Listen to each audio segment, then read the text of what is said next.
let's see what happens here. Finally updated my laptop, so well, let's just see if this works, because usually this is the witching hour for my dog. But right now he's sleeping on the couch. What's this? Click for more layouts, manage them in settings. Ooh. Ooh. Okay. I don't know what the hell that was. We'll wait for a few more people to get in here, but how is everybody doing? We got Leave It to Bieber, and I hate peas. I actually like peas. What did peas ever do to you? No, peas are actually pretty good. Pretty good. I didn't like them when I was a kid, but my mom used to make it was a Weight Watchers dinner. It was like whole wheat spaghetti with like some type of sauce and then peas, and it was really good. Really good. All right, there's people. Hey, dear Krabby, Tallulah, Bobra. I never say your name right. Zero Jules. I was just gonna actually show something from your channel. Oh, thanks for joining my membership. I don't know if I saw it. Guys, I apologize if I don't see the gifted memberships on here. I know Social Feed did one last time I was live, and I'm like embarrassed because I don't see them. So, dear Krabby, he's sleeping. I'm not going to bother him, girl. I ain't going to bother him, but I could show you a picture of him. Anyway, yeah. So I'm a little nervous about what the heck was I saying? I don't remember. I just got totally distracted. Oh, Zero Jules. That's what I was saying. All right. Thank you. Thank you. But yeah, I don't see your guys' things sometimes. So it's embarrassing because I don't see the gifted memberships on here for some reason. All right. I want to show you guys something on Zero Filter Jules, because she actually posted something in her community page that just kind of popped up on my feed. And I think it's an important thing. I know that, the people in the back aren't going to get it, but hold on. Let me pull this up for you guys here. So as we all know, we got, don't wake a sleeping puppy. As we all know, somebody's channel was terminated, both channels. Sure, we're all aware of this by now. Let me pull this up. I got to let B first. No, hold on a second. Hold on.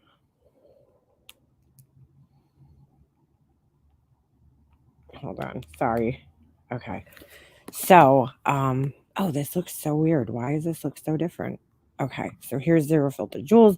Probably won't be able to read this off of here because it never shows me the whole picture. So let me just go on my phone real quick. I don't know why that is, but I'll click on the post just so you guys could see it.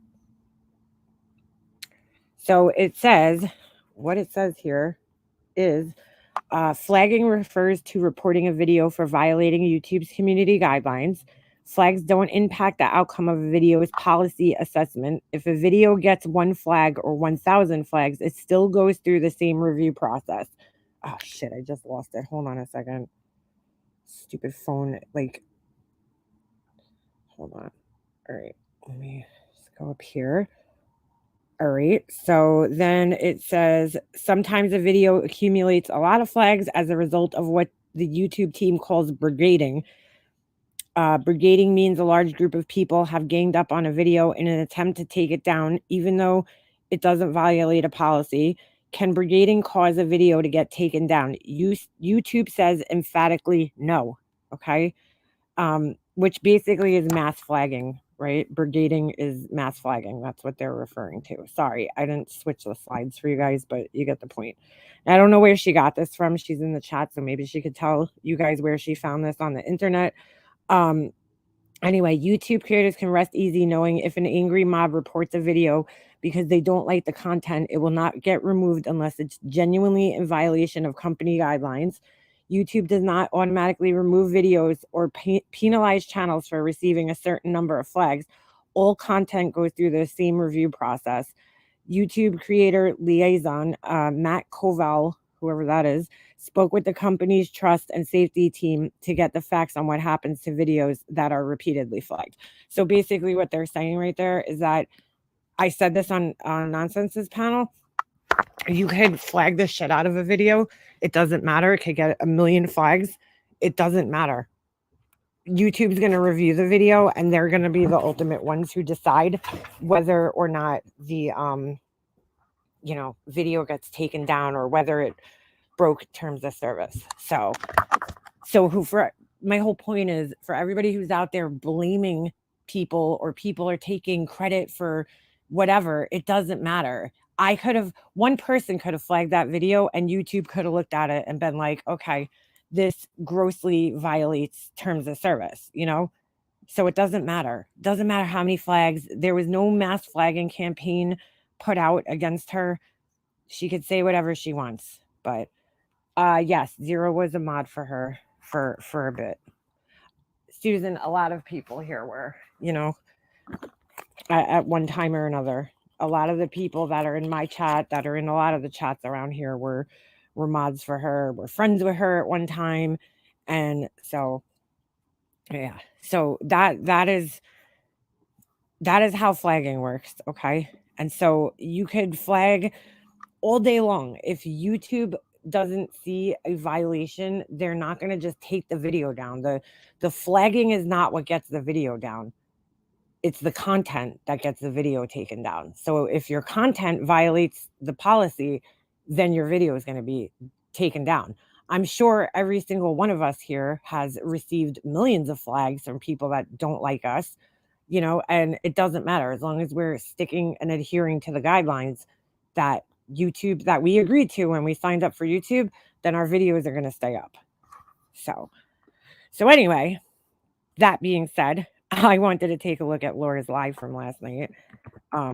Geez, I'm not going to listen to the whole thing. I know Science going through it, but we'll listen to a little bit of the beginning. I'm not even going to review the part where MGL comes up on panel, because it was just chaos.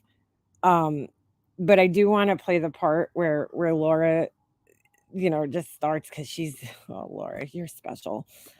All right. She might private it or whatever while we're watching. We'll see. But in the meantime, we'll take a look. She's ridiculous. The amount of simping that she's doing. Laura knows how YouTube works. She knows the rules, she knows that Molly Golightly broke the rules, but she's, acting like she doesn't understand how YouTube works all of a sudden. It's pretty interesting. And then, her accusations on everybody else are just ridiculous. I mean, oh, Laura. Remember, she always used to say that? So we're going to take a little look. We're going to fast forward through her ridiculously long beginnings. Oh, she might not have done one last night, because she was in a real rush to get this live done.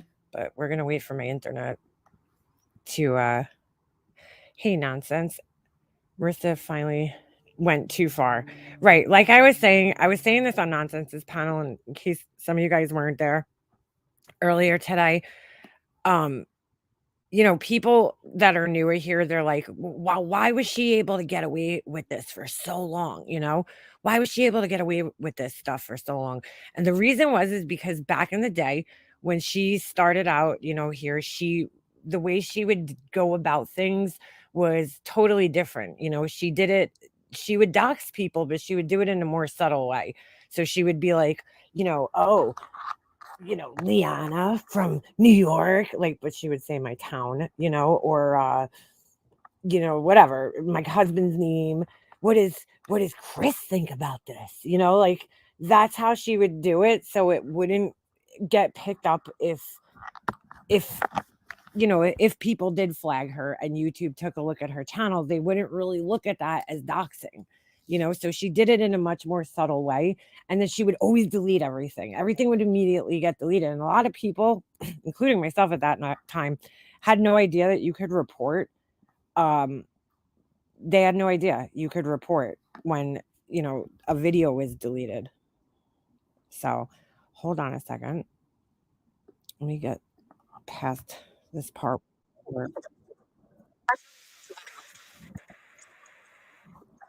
There's Laura revealing her true motives for wanting to join this new platform. She's trying to believe, she's trying to make everybody believe that, no, I'm just joining it because the the drama here has gotten too much. Hold on, let me go back a little bit. Sorry, my internet is being a douche today. Probably because I don't have the best connection.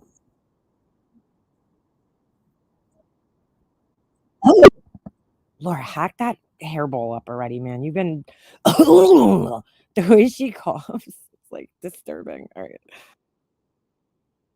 I'm trying to slow this down for you guys.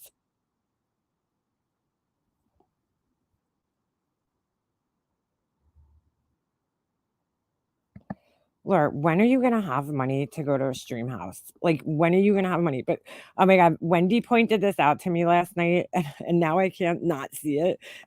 She has like no arm in this picture, and it looks like the thing from the Adams family. Just like, where'd your arm go, dude?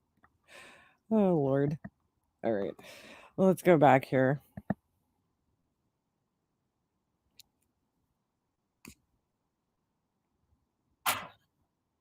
My money's on Bullhorn Betty and not fight. Just saying.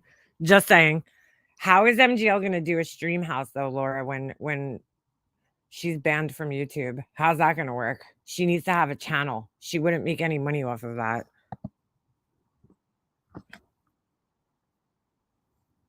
Oh boy.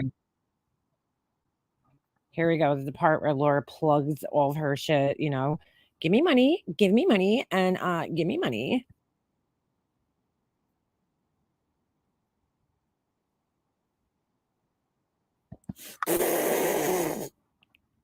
Has she posted anything on that crafting channel? Has anybody looked? We need to take a look at that.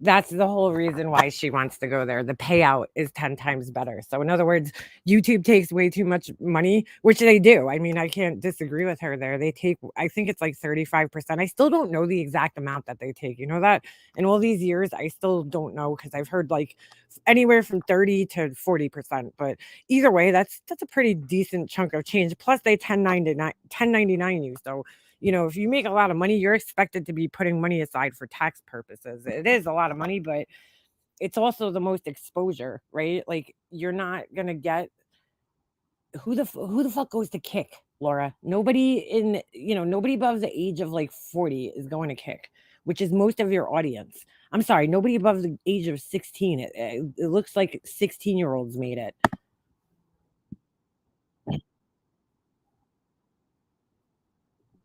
That's the only benefit she could find, is that she could make more money. It's not beneficial to her audience in any way, right? Because people like to be here with everybody else and you know what I'm saying, have all their information in one central location, right? We all follow the same kind of people here. So nobody's going to want to go cross platforms to follow the same people. Like it's never going to work.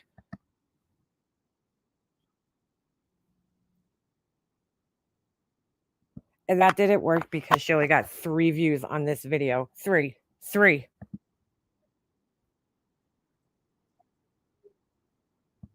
Thought you weren't doing drama anymore, Laura. Why is that? Why would you go over on another platform and do all your drama streams? Is that because you're scared of losing your channel now?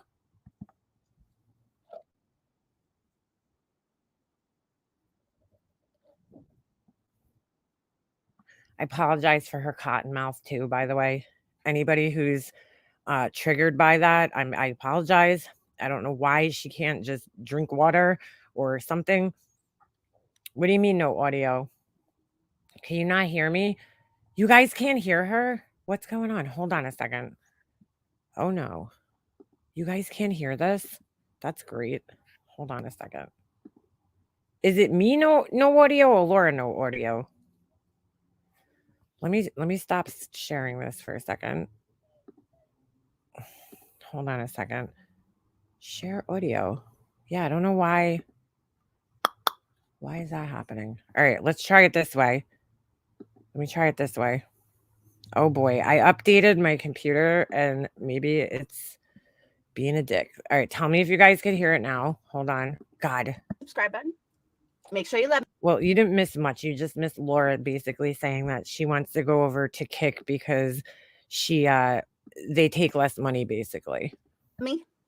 You hear it now? Molly was terminated today. There seems to be some All right, so I had up in the air about who terminated her, why she got terminated. That's weird. I never had to do that before. You guys can hear it. Okay, good. All that other stuff.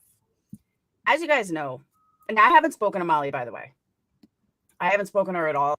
Now, mind you, Laura did no research before hitting the live button, which she like unintentionally always reveals like things, that she probably shouldn't when she goes live. First of all, she didn't talk to Molly Golightly yesterday, right? So she didn't even know the story. She didn't know exactly what happened, but yet she still, had no problem putting her name in the live, right? In the title. Hold on a second. Let me go down. Hashtagging her name in the description. Okay. And then let's see Donna Baird's comment. The people who have excused her abhorrent behavior the past few months have contributed to her downfall. Good friends tell their friend when they are losing their minds, destroying their own platform. If a friend had reached out to Molly and told her she's going to lose her platform if she continues on this path, maybe it would have knocked some sense into her, but her subs were too busy saying she was fine when she was clearly partaking in illegal drug use while live streaming. That and much more, but good comment there, and she's right. Good friends would say, hey, girl, maybe you should stop doxing people. So look, and here's her video tags. Molly Golightly was terminated. Molly Golightly, live with Molly Golightly, Mallory. She even, for some reason, put Mallory in there. House of Williams, Unirock, Queen Bee, Jenny Jen. She spelled it wrong. Savage Live Media. Why is she in there? Justin For All. That's not his name. How did Molly Golightly get terminated? So that's all her tags. So you're telling me she didn't go live. Now she's in this live. You're going to hear Laura accusing everybody and their mother about like, oh, they just want to make money off of Molly Golightly's name. But go down in my videos and you're not going to see any hashtags, maybe once or twice when I thought the message was really important and needed to get out there. But the majority of videos where I discuss her, even her name is nowhere in the tags, nowhere in the title, and nowhere in the description. So I'm not trying to make money off of her. But Laura, who is her alleged friend, which is another thing Laura reveals here, what kind of friend she is, she does absolutely nothing. Yeah, ban evading all around. Yeah, exactly. She knows nothing. She doesn't know the story. She doesn't know anything about her alleged friend. She doesn't even know how her Airbnb is run. But they're friends, quote unquote, right? I text her. Or is Laura just an opportunist doing this for money? Hasn't answered. I've been in touch with Justin. I've been in touch with a couple of other people, but not Marissa. They're not even good enough friends for Marissa to call her back. I don't know if mass reporting. Therapy, I heard it was you. Hold on. Laura's face, there's something on my screen and it's making her look like she's missing a tooth. Hold on a second. It's like triggering the shit out of me. Okay, I had to scratch that off. I don't know if this mass reporting from this level actually had anything to do with it. I don't know if it was. All right. Nobody knows exactly what she was taken down for. Guess what? She doesn't even know because YouTube doesn't tell you. I don't know. I never had a channel terminated. Like, do they send you an email and tell you your channel's terminated? I'm sure they do. Hate speech or whatever. I don't know. But here's what everyone's forgetting. The only person. Oh, yeah, she's loving that's it. Not going to hurt from this after the initial shock is Marissa. All right, Laura, come on, dude. Like, dude, seriously, Laura, do you really? Now, this doesn't make any sense because she's going to contradict herself after this, but like, Laura, come on, dude. The girl was bringing in over $100,000 a year, at least, right? Maybe more than that, maybe twice that amount from YouTube. You're telling me that's not going to hurt her? A woman whose whole life is based around money and things and objects and material possessions, you're telling me that this isn't going to hurt her in any way? I mean, come on, dude. You can't be serious with this. Marissa will be fine. There's tons of other platforms. There's tons of other ways that she can make money. Really, Laura? Name those. Because guess what? YouTube, I think, is probably the most tolerant of all the platforms out there, social media platforms. with doxing and all this other nonsense that goes on. Okay. I really do. As strict as they have been trying to get, they have been also the most lenient with all this nonsense. So, I mean, I'd like to see her go try this on Facebook or Instagram or TikTok because they don't play around with this stuff. She cannot act like this anywhere else and think that she's going to get away with it. There is no platform for a person like that who is just completely reckless. There's no platform. So good luck. Or she could go to another platform, but she's just not going to get the views or make the money that she made here. I'm sure she'll get her channel back. There's the next thing. Oh my God, I can't even get through a whole sentence without having to stop and commentate on this because she's so wrong. She's so wrong. Laura, how is she going to get her channel back? Tell me. How many YouTubers do you know that violated terms of service in this way and then got their channels back? Please tell me. Come on, Laura, stop. Like other people that have been terminated, that got their channel back. Yarn, I'm going to get to that because I can't speak too much on that. What other people? What other people is she talking about? All right, so I want to read Yarn's comments. Yarn writes she showed someone's ID, okay? And Laura's going to try to evade this for the rest of the live. You'll hear. Oh, sorry, didn't play. Because I didn't see that. I don't like speaking on stuff that I don't really know anything about. Like that I didn't. You mean like everything you're speaking about right now? Like everything? Like this whole live, you mean? See with my own eyes. But Molly is the one that won't be hurt in the interim. Okay, Laura. I've seen. I'm sorry, but I'm just gonna wager a guess here. I think that YouTube means more to her than anything else in her life. And I'm talking about anything. I think she's probably more upset about losing YouTube right now than she is about anything else that's happened to her recently. And I'm not even joking. I wholeheartedly mean that. So, yeah, Laura, we believe you. And a lot worse come from these other channels. Laura's working very hard for those sunglasses. She really wants those fucking sunglasses.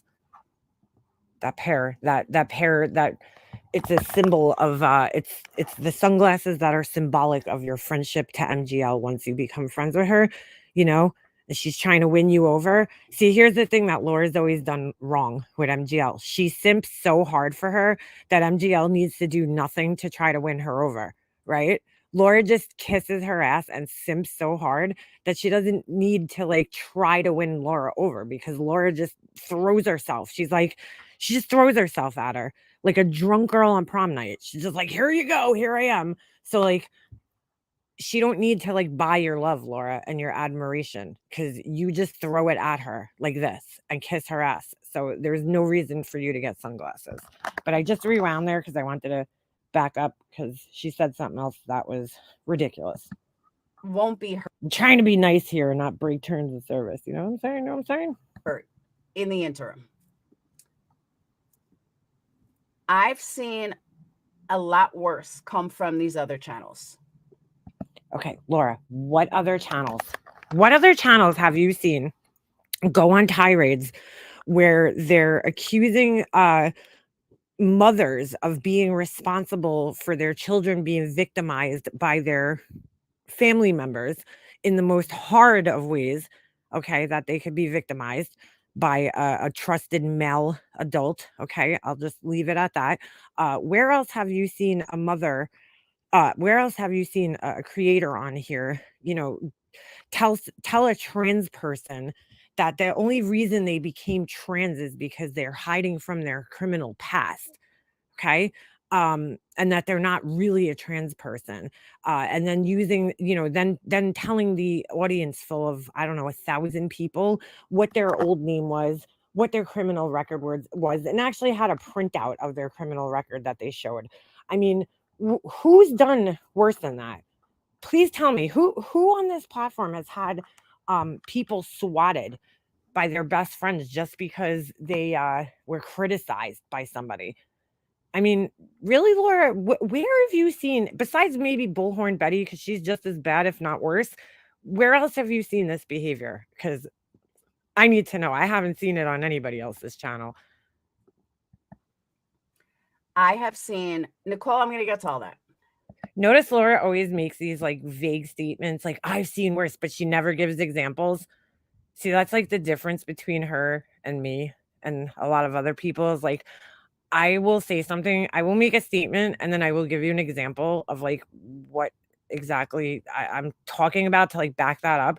She just makes these statements and then never backs them up with any other information ever. I have seen much worse. For all Molly's people, all you have to do is join Patreon. Maybe she'll put a new tier or something for Patreon. Nope, Laura, sorry. She's actually racing her cheapest tier, which was $25, and basically telling those people, well, thanks for paying me $25 a month, which, by the way, is a lot of money. Like when you think about it, right? $25 a month. I pay $50 a month for my software for Adobe, and I get access to every single program that Adobe makes. Okay. Premiere, Illustrator, InDesign, After Effects, Photoshop. Okay. Like these programs are like a lot of money if you buy them separately, right? Like back in the day when you used to buy just the disc, they were expensive programs. You're talking hundreds of dollars just for the CD, you know? You're paying $25 a month to read really incoherent manifestos and tirades of somebody who's doing voice to text and doesn't even have the courtesy to reread, and edit down what they're writing, and just it's all gossip. It's all a bunch of gossip. That's all you're reading. All these weird, stories about nothing. $25 a month is a lot, dude, for that. Like, I wouldn't even pay that for Netflix. Think about it. Netflix is what? I don't know. It used to be like $9.99, but they probably raised the price. Let's just say it's $15 a month. You have access to like thousands of movies, right? So compare that to paying $25 a month just to read a bunch of posts from a lunatic. Like, you know what I'm saying? Like that's insane. But then she cut that out, and now it's $50 a month. $50 a month. Like, is that worth it? Not for me, it's not. I don't know about anybody else, but it's worth it if you're using it for content, maybe, but not because you like her. That's for sure. But Molly still. Ah, Laura. I knew it. Laura, thank you for letting us all know that you're watching me. Yay. That's all right. We'll go on Science Girls. She has it. I knew she was going to do it. But Laura, I thought you don't watch people you don't like. I thought you don't watch people that you don't like. That's all right. We'll have to do a side-by-side commentary on Science Girls. That's all. That's all right, Laura. You silly goose. You silly goose. Oh, shit. Oh, is this it? Yeah. Here we go. I can't keep up with Alicia. She keeps changing her name. Laura, you just single-handedly proved that you watch people you don't like when you constantly say, why do you have a copy nonsense? If you do, yeah, I would love to take that. I would love it. She's definitely in here. If you have a copy, absolutely. I don't want to like ruin, Alicia's commentary. Yeah. $50 a month to see rock face. Oh, Laura, you poor thing. I'm so glad she did that because now she just deleted all the views. Laura, you're so dumb. If you don't like somebody, don't watch them. Isn't that what she always says? Problem is now that she has been released into the ether, she may start acting out more in public and find herself in the news more too. She'll find. Oh, did it come back up? Hold on a second. Oh no, this is Alicia's. Sorry, this is Alicia's. Report them because they're not doing it. Hold on. We'll wait for nonsense. If she has her copy and she could send it to me, then We'll just chat for a few minutes. Silly Laura. Yeah, I know Laura could stream everybody else, but God forbid it's that. You just move on with your fucking life and not go live about it. If she'll be just fine. Oops, sorry. There's tons of other ways Hold on. All right. Yeah, she can make money. Oh my God! Shut I'm up, Laura. All right. We'll wait and see if Nonsense has a copy. If not, no big deal. No big deal. The only way I watch her these days is if she hops on a panel. Who's that? Hadn't she broke terms of service by having her on a panel? Yeah, she did actually. She shouldn't have her on a panel, but she does. She said if you have not updated your pledge, you will be removed in 2 hours. So appreciative. Yeah, exactly. So for the people that didn't update their pledge to $50 from the $25 tier, which I don't even she did that. This started she started this like weeks ago. She started this. So it was started when she got the first strike. She told everybody she was deleting the $25 tier in her Patreon. So it's like, all right. Sorry, I didn't mean to flick you off process. Oh, sorry, in the process. I knew Laura would be watching. I knew it, or one of her people, which is so funny because right, she'll gladly accept clips from the people that she's always like, if you don't like them, don't watch them, right? She'll gladly like she doesn't say that to her own subscribers who watch people that they don't like, right? But she says it to everybody else. So it only applies to people that don't like her, you know, and her friends. But it doesn't apply to her own subscribers who sit here watching us or her who sits here watching us. I mean, like she knows everything that's happening on Queen Bee's panel all the time, but allegedly doesn't like her, right? So she probably has less to offer her patrons now that she lost her 2 channels. Well, I don't think she ever did. Like the whole thing with Patreon is, I guess the premise of it, right? When it was first invented was that you were supposed to use it in conjunction with your YouTube channel. So like it was a place for you to drop videos early so that, you know, your Patreons who paid would get your, would get your videos earlier before everybody else saw them. Or that you would do private lives with them. Like it's a more interactive experience, more personal experience. But like none of these people in this community use it for that. Like I'm not in any of their Patreons, but you know, Laura barely goes in her Patreon, right? Molly Golightly, she does update in there, but it's good luck reading or understanding half of it, you know? It's just so horribly written. Where's Reagan? Yeah, that account that like disappears and then comes back. Is that who's in here reporting back to Laura? I don't see her. Is that account in here? Because I can't see them if they are. It wouldn't surprise me. It wouldn't surprise me. I don't know, Lynn. It's like literally like it's. I mean, you guys have seen the post on Nonsenses, right? It's you're paying just for like somebody's writing. Like it's just it's so weird. Oh, hold on a second. Let me take a text. Check my text here. Hey, bitch, you're getting a strike. Well, first of all, it's you are getting a strike. And you could strike me all you want, but go ahead, flag my channel all you want. I'm not breaking terms of service. So by reviewing Laura's content. All right, thanks, Nonsense. We'll watch some of this in the meantime, but you could strike me all you want. Go ahead. What? Bringing her bullshit to another platform? They can't even spell your. Hey, bitch, you're getting a strike, and they spell it wrong. Like, come on, dude, do better. All right. I'm not breaking terms of service, so you could flag me all you want. It doesn't sound like she just. Hold on, I'm trying to get a little. I've seen a lot worse come from these other channels. Oh, look at that! I just happened to go to where we were. I have seen Nicole. I'm going to get to all that. Beyond that. Whoops. That's what she'll do.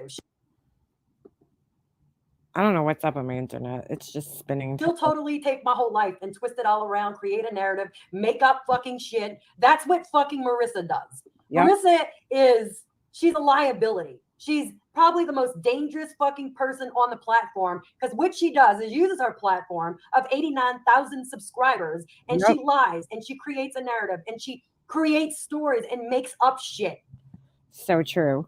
to add weight to her fucking story. She doesn't bring facts. Now we got another dangerous creator on our hands. May I laugh? Because I would legit spend all my time making sure that they're gone. Really? So she Yeah, so Laura, that's really funny because yeah, Laura's threatening, right? That's one of her threats from last night was that so earlier she's like, MGL is not going to be affected. If anybody else, if anybody's going to be affected here, it's not her. It's not her, right? She's not even going to be affected. But then Laura, in the next breath, she's like, oh, I would spend all my time and make it my mission to basically strike everybody. And I'm like, all right, Laura, that doesn't make any sense. You know what I'm saying? But then again, Laura's the same person who drove 8 hours, right? She drove 8 hours to get back at somebody for something that happened to her over a decade ago. Like this hate that she was still hanging on to. Like instead of taking this, like I fucked up and I lost my channel and taking the L and just trying to learn a lesson from it and bettering yourself, which is what, normal people would do. You see how Laura's brain works? Instead of just taking the L and being like, you know what, I'm going to just take the L. I lost my channel. No, Laura's brain is like, no, I'm going to sit here and get revenge on people because, I'm going to sit here and spend all my time, right? Instead of spending my time doing something that's actually productive, because honestly, getting back at people and getting revenge isn't really productive, right? It's not really going to help you. So if you get my channel taken down, what is that going to do for you? If you get Nonsense's channel, Queen Bee's channel taken down, what is that going to do? Because the rest of us, we don't rely on this platform to survive, Laura. So, Laura's sitting there last night putting threats out to everybody. Laura, you're the last person who should be threatening people right now because you could threaten me all day. And if my channel gets taken down, guess what? My life is going to go on, Laura. My life's going to be just exactly the same as it was yesterday and the day before that and the day before that. My life's going to go on. I'm still going to have a roof over my head. My kid's still going to have clothes on his back. I'm still going to have clothes on my back. My car is still going to be running. Still going to have insurance on it. It's still going to be registered in the great state of New York, where it's like one of the most expensive places to live. Okay. But if your channel, Laura, gets taken down, you're in trouble, girl. You're in trouble because your entire livelihood depends on this platform.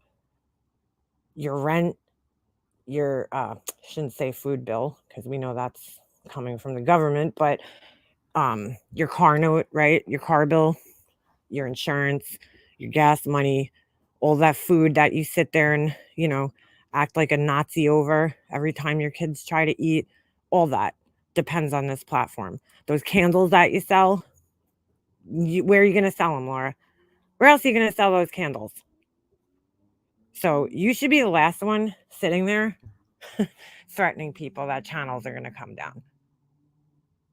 Because you're the one who depends on this shit, boo-boo, not me, not anybody else here. As much as you want to convince everybody, and you won't have content you need, Laura and Molly, for fucking content. Get a geekin' life bunch of fucking dumb bitches. Look how angry this person is.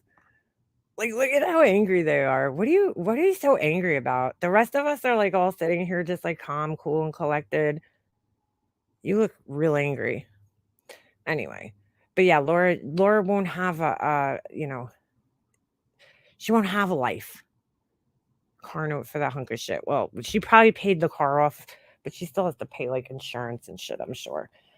But she's all big and bad. She's gonna sit here threatening people. Laura, trust me, you're already on a ban evasion. Like, you've already had several channels terminated from this platform. So don't think you're untouchable. Don't think you're untouchable. At least we know. Hey, Reagan, why don't you take Laura's advice that when Laura says, if you don't like somebody, don't watch them. It's that simple. Why don't you take that advice? Huh? From your master.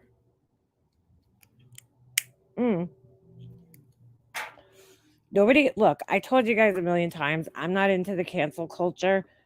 I'm not. Like, part of the reason, probably too, why MGL got away with what she did for as long as she did. I certainly wasn't going to be the one sitting there reporting her channel. I don't do that. I feel like people have a right to be here. She breaks the rules. I always said to myself, it'll catch up with her eventually. Like, one day there's going to come a time where she's not going to be able to get away with this shit. I'm patient as fuck. You know what I'm saying? I didn't want to cancel her off this platform ever. I never had any intentions for her or for Laura or for anybody else on here. I don't want to cancel anybody. But I know that those types of people, in time, they will cancel themselves, right? Because their behavior will get so out of control that they'll just take themselves out. And that's what happened here. That's what people don't realize. That's what her followers don't realize. I certainly don't want any of her subscribers coming over here, because if they're, if they're that blind, I don't want them over here. No, thank you. Scary people when their sole source of income is dependent on YouTube and they are mean. Yeah, exactly. And thank you, Daily Meanderer. Thank you for the super chat. That's what I'm saying. Like Laura, somebody like Laura, she should be grateful. Instead of coming up here and attacking everybody, she should be grateful I'm reviewing her content. Laura, I'm keeping you relevant. Honestly. Otherwise, who's going to put food in your kid's mouth? I don't need to worry about that. Every day, Reagan. Oh, what did they say? Hold on, I missed their last comment. How come I can't see this person's comments? I saw one of them, but I'm angry, laughing my ass. Oh my god, dude, it's you are YOU apostrophe RE. I'm angry, laughing my fucking ass off. You're angry every fucking day, Jaws. All right, first of all, I don't even know what the fuck that means. Everyday Jaws, like, what does that mean? But I'm not even on here every day, so how would you know how I am every day? I'm angry every day. Oh my god, I'm so offended. Somebody called me angry. Anyway, she's too old for a sugar daddy. Who's got a sugar daddy? I consider a YouTube a career if and only if one creates positive content, and I agree with that. When you're sitting there editing content, right, on a daily basis, and you're like putting all these crazy graphics and shit to it, and you're making money, enough money to sustain yourself, right? Like, to not just sustain yourself, but to actually like live, right, with no government assistance or anything like that. You could pay all your bills. Then like somebody like Christina Randall or one of those people, they can make YouTube and call it a career. When you're coming up here and just barely scraping by, off of super chats, then I'm sorry, not a career, not a job. You're just hitting that live button and you have no, you don't even have like, Laura goes live, right? She streams a trial for a day. You really can think that that's work? You're sitting at your desk. You're probably picking your nose, in your pajamas. You really think that's work? Like, you're streaming content all day. You didn't do any work for that. You're just taking from another channel and just streaming it on your channel. How do you consider that work? Any live stream she does, she's usually looking up the information as she's live. How does that work? How is that a career? Yeah, Christina doesn't beg for money. She doesn't ask for money. She's not trying to get a whole group of people to go over to another platform just so she can profit off of it. Give me a break, Laura. It's not work. I wish better creators made what MGL did. Wait, I wish the better creators made what MGL did doesn't make sense. No, it doesn't. It doesn't. My cousin has over 260 subs on YouTube, right? And they probably did it the right way. your true crime is reading Google or playing another true crime person who did work.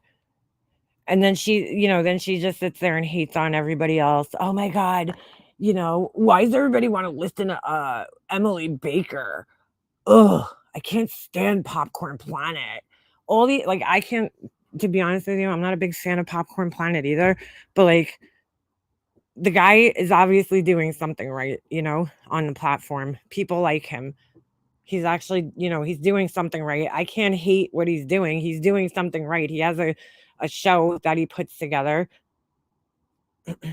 They will learn one day, coming in here talking, taking up for Laura with comments that Laura will never give that same energy back for them. She will throw them under the bus. Yeah, totally.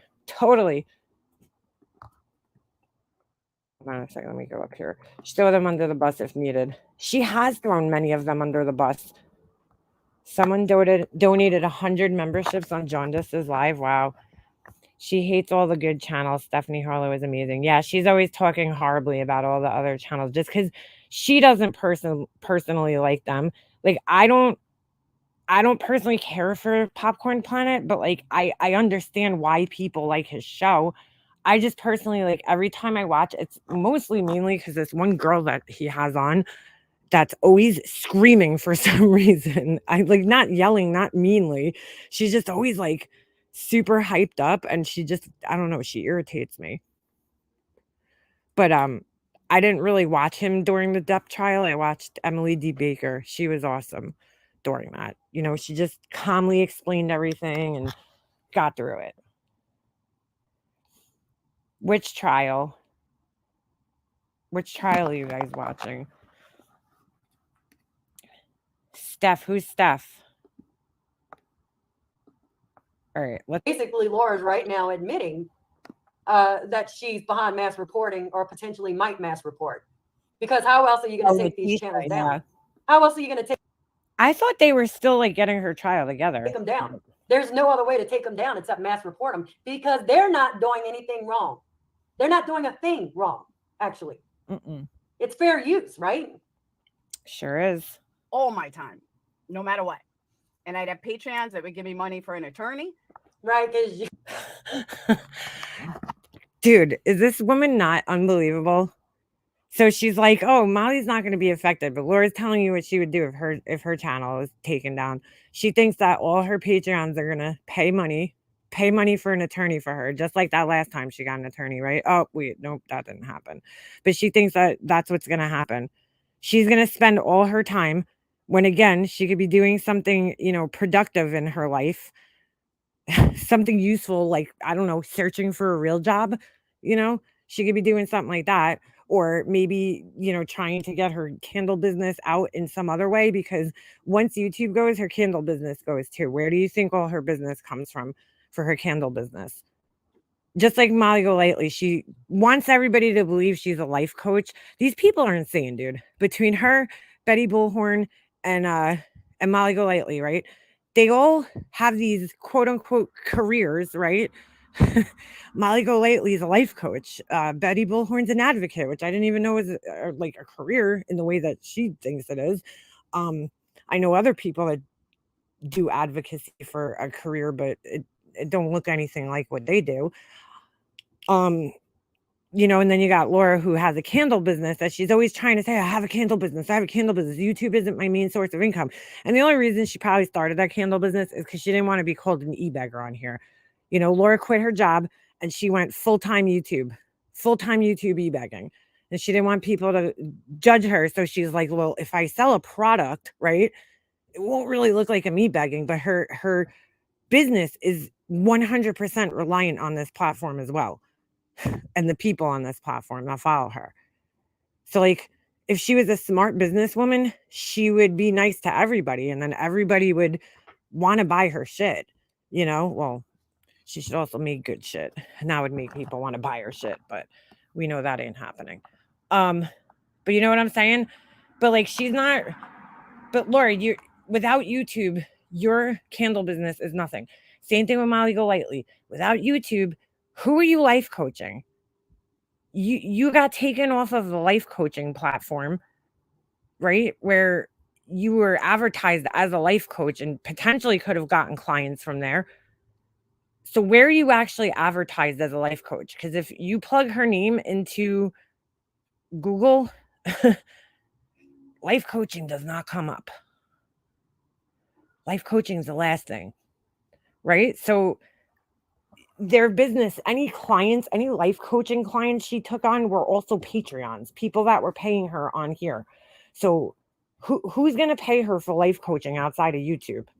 I can't. Oh, hold on a second. Hold on.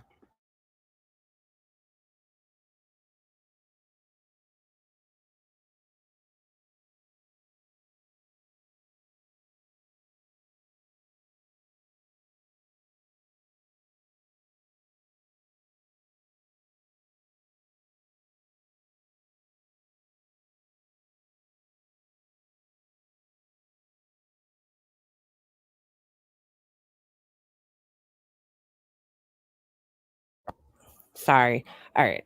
A little interruption. So anyway, you know what I'm saying? So their jobs, their quote unquote careers are completely reliant on here. Betty Bullhorn, I mean, she just doesn't have a job. She has no job. I don't know why she's pretending she has a job. She doesn't even like try to make up some other thing and act like that's a job. I don't even know. I don't know. She just literally like, she just acts like she has some job. We just don't know what that is. But yeah, Laura's an opportunist. Yeah, period. She absolutely is. You're too fucking much of a lowlife to get your own attorney, right? Why does your Patreons have to give you money for an attorney? That's a great question, Alicia. Molly wouldn't need money, but I got people behind me that would give me money for an attorney to. She goes, Molly doesn't need money. Some friend Laura is. She's like, Molly doesn't need money, but I got people behind me that'll, you know, just bleed themselves dry for me. Make sure it happens. How would an attorney help with taking a channel fucking down? Dude, that's a great question what Alicia's about to ask right here. Like, that is not, how would that even work, Laura? How is that going to help you? If your channel gets taken down by YouTube, an attorney can't do anything by that. You know what an attorney is going to tell you? Yeah, ma'am. Well, it sounds to me like you broke terms of service. Did you read the terms of service when you signed up for YouTube and made your channel like everybody else did, the other million people? Oh, you did? Okay, well, yeah, you kind of broke terms of service, so you're fucked. You're kind of fucked. Like, who does she think she's scaring with this shit? That she's gonna go hire an attorney? Laura, go ahead, hire an attorney, waste all your Patreon's money, or steal it like you normally do, and pocket it and be like, oh my god, I didn't know I couldn't get an attorney for that. But yeah, nobody's no attorney is gonna sue when you broke the contract that you signed when you signed up for YouTube. You can't sue. What are you going to go after every subscriber who reported your channel? Good luck proving who that is. Like, she just sounds so stupid right here. It's not even funny. For no fucking reason. Explain that to me. Why would you need an attorney to take down a hate channel? A hate channel that just uses the person's words, their own words, clips their own words. They don't make up anything. They don't sugarcoat. They don't create a narrative. They use their own words. Nonsense. Uses the woman's own words against her. Pretty much. It's unbelievable. So people should. I haven't seen Unirock dox anyone at all. I've never seen it. Never. I'm really. Unirock, I have to say, he runs a pretty tight ship over there where he does not let people get away with a lot in his chat. Yeah. She's go into anyone's real life. You're ridiculous. So I don't know who she's talking about. Queen Bee. None of these people do anything. Even compared to what Marissa's done in the 5 years that she's been on this platform. Not at all. Watch their karma, or trying to get people. Keep making veiled threats, you idiot. Keep making veiled threats. That's what you're fucking doing. And if something happens to someone here, like one of yeah, if something happens to someone here, we all know where it's coming from. Marissa's enemies, right? I mean, these people aren't the smartest. They're not. What's going to happen is that they're going to blame Molly because you're here making threats. They might blame you too, you and your cronies. Down, it is a vicious cycle. But the problem is when you ignore it, Just Laura's like, the problem is when you ignore it, you don't get any attention. See, that's the problem, is that I think because Laura's not being clipped and not being talked about, like, she doesn't like that. She wants people talking about her. when you ignore it, people take advantage of that. What? How is people taking any type of advantage of you ignoring them, Laura? Please tell. See, here we go again with these just blanket statements that Laura makes where she has no evidence to back it up. Show me, Laura, how do people take advantage? Give us an example. I don't even know at this point if she even believes the bullshit that's coming out of her mouth. People mistake kindness for weakness. What? I don't mistake stupidity, and that's what you fucking are. You're the epitome of that. And that's Wow. the scary part. That's the I would have done the same thing. Scary part. scary part. They really do. They mistake kindness for weakness. Oh, that's scary. Don't ever underestimate someone because they're quiet. Or well, Marissa's definitely not fucking quiet, and neither is Laura. Because they don't have a lot of money or something. Right. You just, I'm sorry, but Laura, you are powerless. And now your friend that you're hiding under her wing, your ally, has no voice and no power. And I'm fucking partying tonight because of that. I'm elated. It's orgasmic. It's a therapeutic fucking experience for me. You know what? I'm not even like celebrating. I didn't even get excited when I heard that her channel got taken down, because I'm like, you know what? That sucks. Like, that sucks to be her. And it's not even like a good feeling, because you know what? It took somebody being doxxed. It took people being fucking harassed. It took victims being, shit all over. It took all this shit. All these people had to get hurt in order for this to happen. So, like, I can't even like fully celebrate it because the way it all went down. You know what I'm saying? Is it a good thing? Well, it is, because she can't use this platform to harass people anymore, but somebody like her, she's not going to stop. She'll find other ways to do it. Whether it's popping up on other people's panels or somehow trying to circumvent the rules, she'll figure out a way to continue what she started. So is it a celebration? Yeah, it is, because you know what? So many people have been hurt, and it's about time YouTube caught up with it, and maybe it'll show the other people like her that don't fuck around. But sadly, those types of people, like, they don't think normally. They don't think the same way that we think, that we're like, ooh, you know what? Maybe it's time to tone it down a little bit. They don't think like that. What's up, Diamond Cutter? I'll be able to sleep good tonight knowing that bitch doesn't have a channel to defame people on. Whether you like Molly or don't like Molly is not the issue. This bitch. What, Laura? That doesn't even make sense. She didn't even know what Molly did on her platform. Yeah, I want to get up to that point. Just yesterday. It was I hope I didn't skip it. Insane what Molly did to the Airbnb guests, which she's done so many times. Which, by the way, the whole Airbnb thing, dude, we're gonna have to take a look at that one day, because I didn't understand the Airbnb. I didn't understand it at all. I was under the impression, okay, that she ran an Airbnb. This is what I thought, okay, when I heard she had an Airbnb. I always thought that she has a 2-story house, right? Or at least that's what I thought. She had a 2-story house. And I for some reason always thought that her like kitchen and all that shit was on like the 2nd story of the house, and then like the downstairs, or maybe not even the downstairs. Maybe she has like a detached garage, because some people, I mean, at least here they do that. I don't know if it's like this in other states, but people will use their either basements as like an apartment, or they'll have like a garage or detached garage, or the first floor of their house. They'll turn that into an apartment, and then people will rent it out. So I thought that was what basically was going on in her house, was that she had a separate entrance and a separate part of her house that was an Airbnb.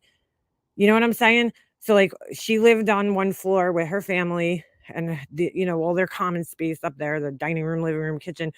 And then downstairs or in another part of our house, there was like an Airbnb where there was like maybe another apartment basically in our house, because that's a lot of people do that here on Long Island because it's very unaffordable to live here. So, anyway, I did not know until recently that these people were staying in her actual living space, like with her. Like that's fucking weird to me. I'm sorry. I don't find it weird if you rent out a part of your house, that's separate from your and your family's part of the house. Like that's a very normal thing here. Several people do that here. A lot of people, probably more people than don't, because like I said, it's just very hard to live here. If you rent out half your house, that covers your mortgage for pretty much, the month. So, or at least half of it. So like, but to have strangers like in your personal space, like using your toilet and your shower and your fucking kitchen and your pots and pans and shit, like, dude, that's fucking weird to me. I'm sorry. It just is.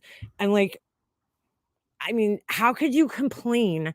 You're going to get all sorts of different people doing that. I mean, especially if you're only renting one room out and it's like cheap, like cheaper than a hotel, because I would assume you would want it to be cheaper than a hotel, right? Because how else are you going to get business?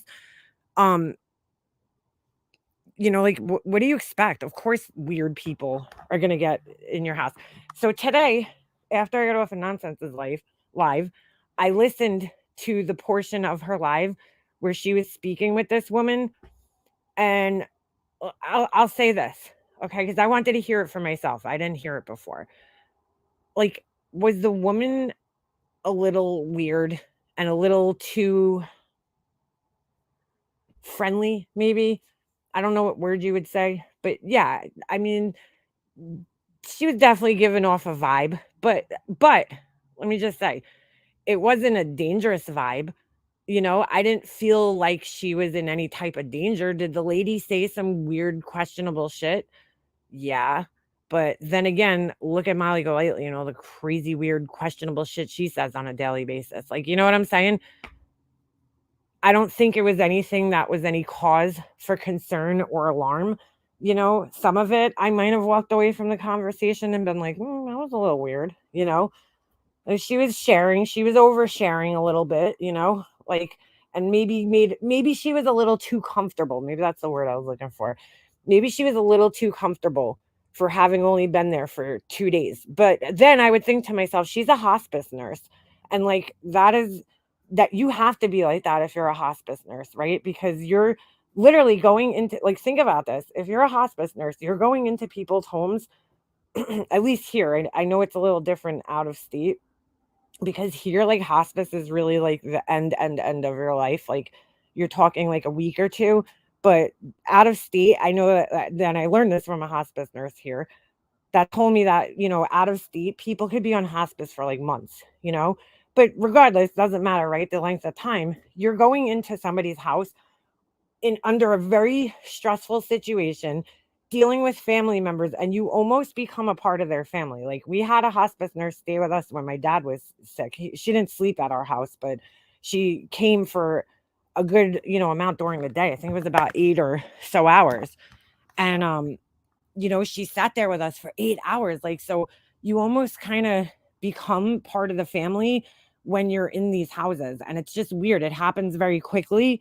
And, people rely on you, and that's just the way it is. So I would take that into consideration when it comes to this lady, because that's what hospice nurses do. Like, she has the right personality to be a hospice nurse, to be able to go into all these different situations and be able to talk to people and be comfortable with them like that. Not everybody's cut out for that. It's a hard job. I don't know how people do it, honestly. Really, God bless anybody that's a hospice nurse. But I listened to most of the exchange. I didn't make it through the whole entire thing, but nothing in there was any cause for concern. I think the one thing she maybe said was that, her ex was kind of crazy, but she said he was never violent. So, like, right there, nothing to worry about, so the way she was explaining him was just that he was kind of like I guess, one-upper or something. Like, he always had to be better, maybe argumentative, but never violent. So there was nothing to worry about. you know? But it was pretty gross the way that she was, the way that she got exploited on this platform. Just disgusting. There was no need for it. Absolutely no need. Good night, Ben. To the tenants that are staying at her house. She's done so many fucked up things. And you know, it's funny. We were talking about this on Nonsense's channel, and I happened to find the clip earlier. It's on Heels in the Air's channel, where she had, or no, I'm sorry, it was Destiny Lynn's channel. She had she had pulled other people that were staying at her house onto her lives before. Oh, my whole point, I forgot. I totally went off on a different tangent there, but the way the Airbnb thing works, right? They have other 2 houses. Well, in those other 2 houses, they don't rent the entire house out for Airbnb. There's people living in those houses, and then those houses are being shared. So somebody sent me the link to that.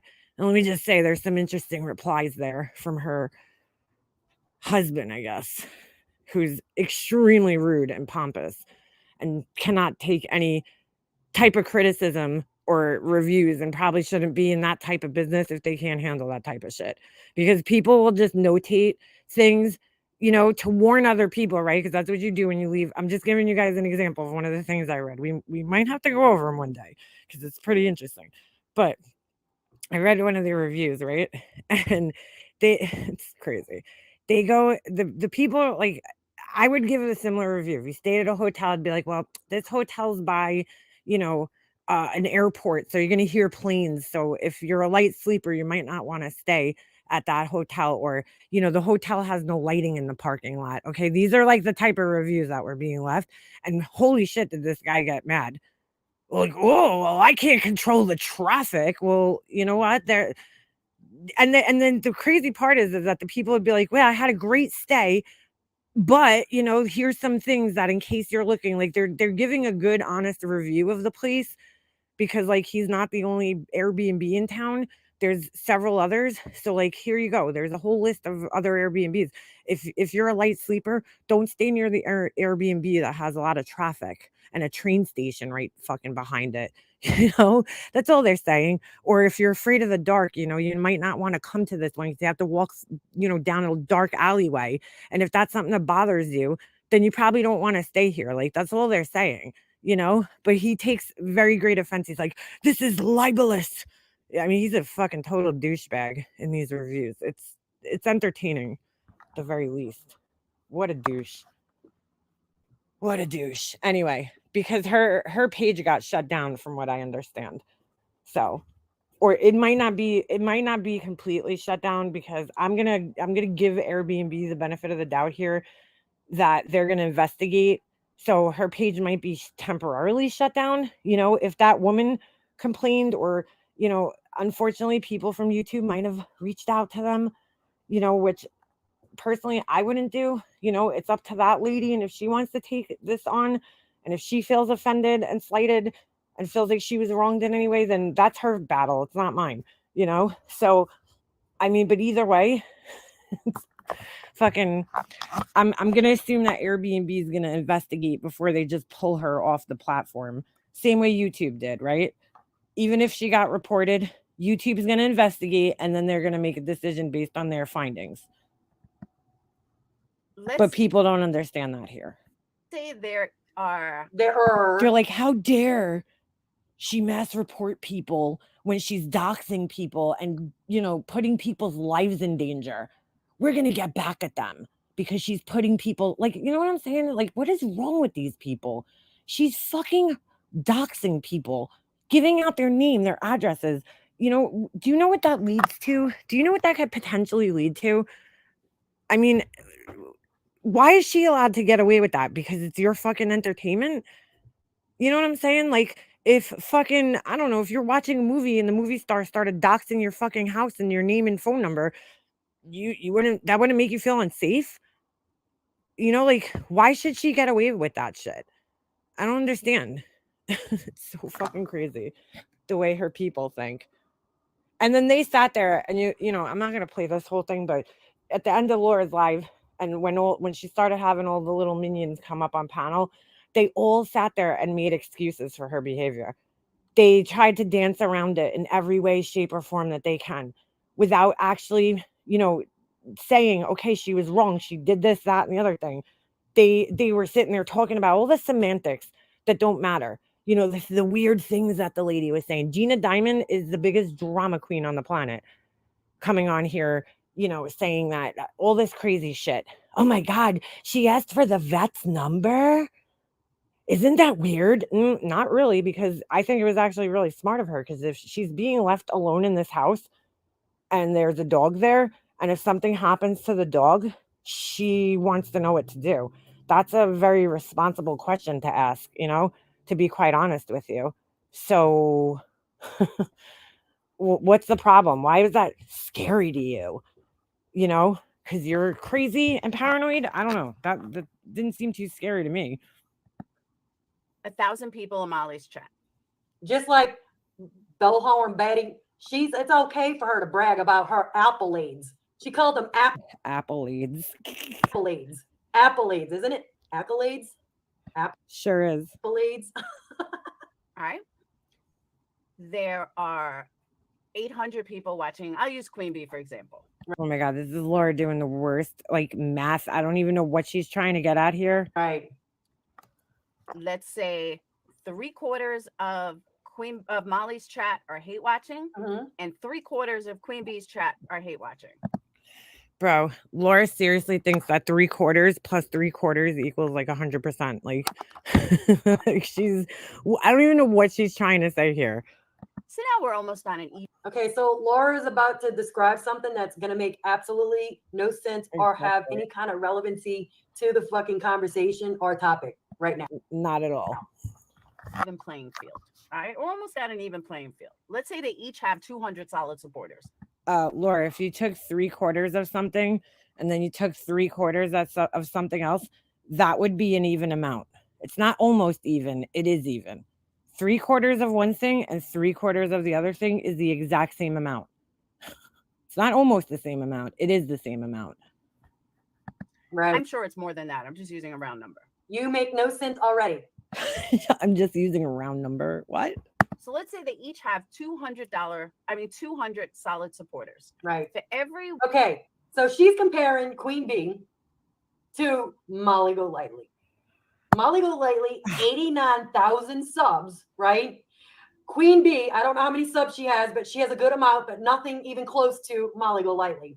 No, she has 11,000 something. Molly Golightly not only has her platform of 89,000, you twit, but she also has a drama channel that has close to what 21,000 or 20,000 or 19,000.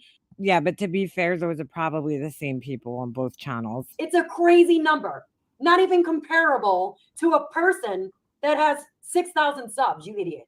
Well, that's true, because Laura's math ain't mathing, right? Because if you took 3/4 of Molly Golightly subs and then you took 3/4 of Queen Bee subs, they're going to be completely outnumbered. Okay, they're not going to be anywhere close to even, so that doesn't now she doesn't make any sense, because if you think about it, that's what she's trying to say. If you take 3/4 of Queen Bee subs, which if she only has 11,000 and Molly Golightly has 80,000, and you take 3/4 of her subs and 3/4 of Queen Bee's, you're not even close to the same number.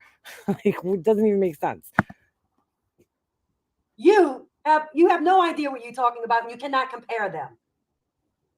Molly is a liability, period.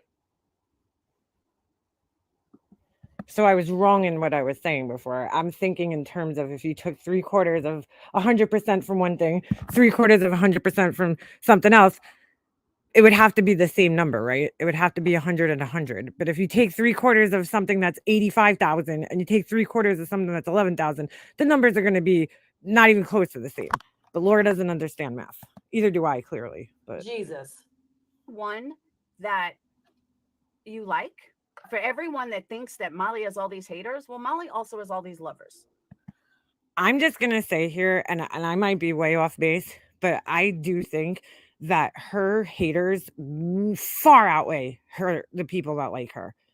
I could be totally wrong, but maybe it's because of where I'm standing and I'm mostly seeing the people that don't like her and I'm not watching her chats and I don't know who's even in her chats or like, I don't know, like if you go right now and you look at the chat, you click on this, oops, not that.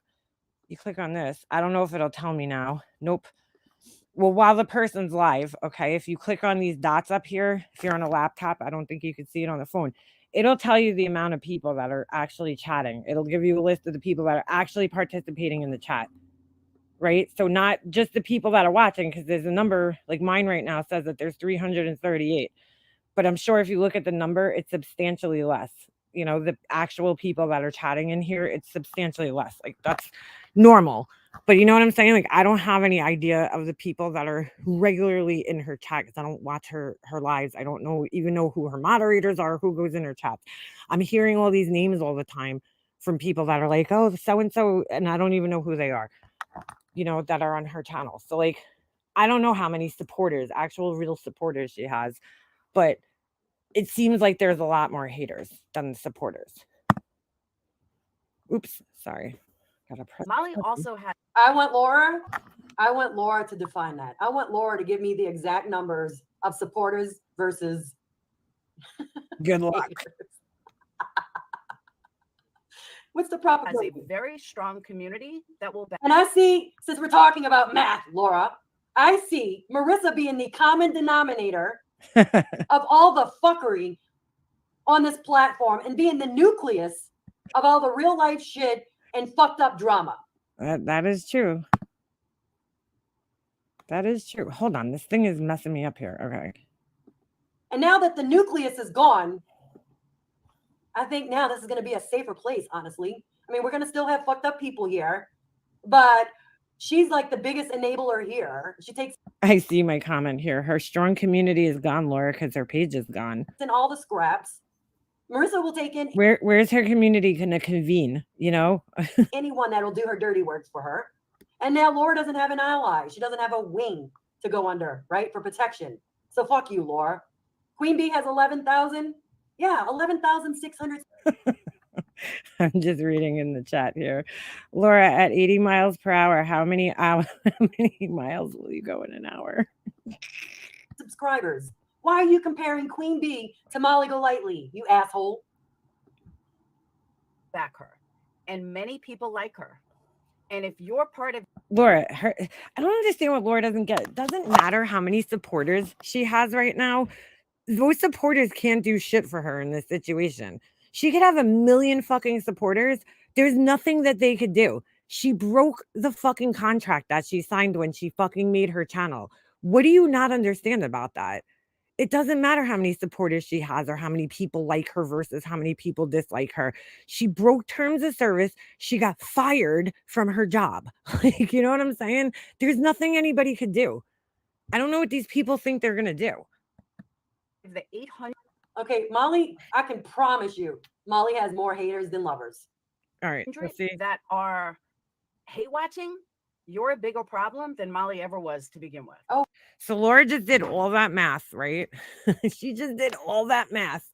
She's like, let me take 3/4. No, 200 people and 200 likers and a big community for her main point to be, you're a bigger problem than she ever was. What? Like, what? What does that even mean, Laura? I'm so fucking confused. I don't even know what you're saying, dude. Like, what? And okay. Says who? Says you? All right. oh really? Oh, really? According to Laura. And that's what people don't realize. Okay. Plurpy, you will always be my lover, baby. Okay. Dude, just with the name Plurpy, first of all, that reminds me of like a shit falling into a toilet. Like in a public bathroom. I don't know why. Like just the sound it makes, like plurp-y, you know. But like Plurpy's probably like a 600-pound kangaroo. Like who knows? She's so weird. Laura.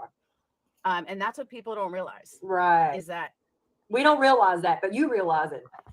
Right? If you're just watching someone to like, what is her whole point? I've heard her say this so many times because like this is when Laura has, I know, the baby talk. You're so cute. You're my lover.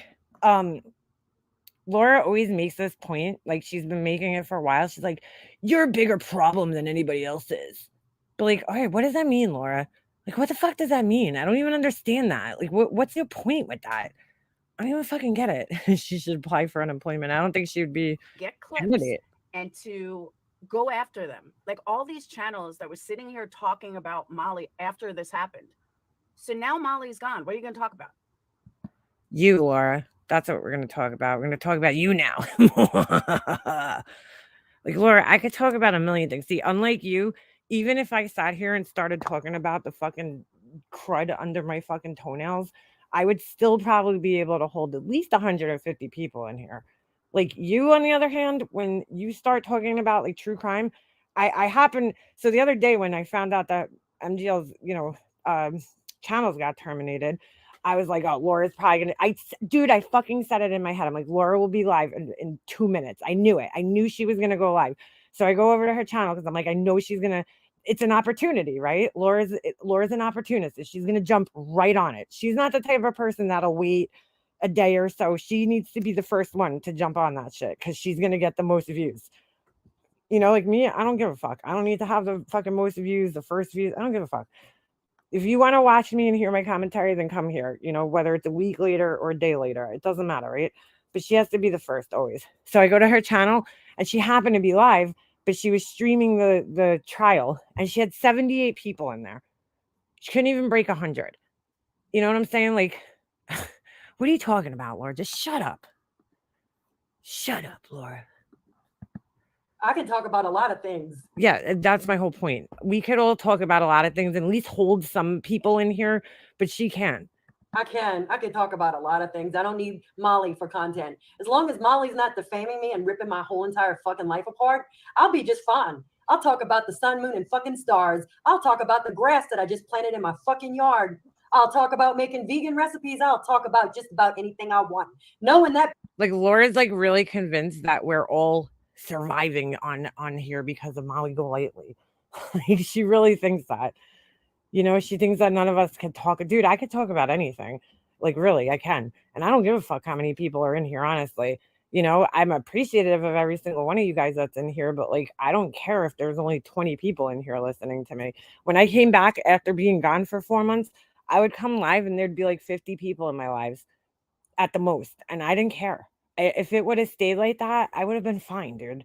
It doesn't matter to me. I don't care. She does. That's why this shit is important to her, and that's why she's saying this. bitch isn't on here. Fucking says the woman who hashtagged Molly's name in her fucking. Let me just remind you guys, in her fucking title. Oh, I forgot. I'm not on her video, so I can't show you. In her title, in her description, and in her video tags, like 3 different ways, more than 3 different ways. Defaming people, going after every fucking body's real life. I'll be just fine. Most of you guys made money because of Molly's name. Laura, again, I don't put her fucking name in my titles, dude.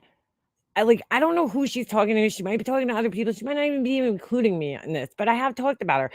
I wish I was making more money than I was off her name. That's just not fucking reality, Laura. It's not reality for me. There's other channels that go, live a lot more than me, and they're making maybe some money, but like, not every channel that talks about her makes that much money, dude. Like, I sincerely believe, like, Queen Bee, she gets a lot of fucking viewers in there. They're not there because if you go listen to Queen Bee's content and you go sit in there, most of the time it's just her. What's that guy's name? B Tim, right? And then Voices, and maybe a couple of other people here and there. There's another woman on her panel that I really like that I don't know what her name is. She has like a really cute laugh. Like, she's always like, I don't know. She's cute. And I don't know what her name is. Like, her voice sounds familiar, but I can't think of what her name is. If anybody knows who I'm talking about, I feel like I know who she is, but I can't think of her name. But like, it's usually them just really having a discussion about things that are going on in the whole entire community.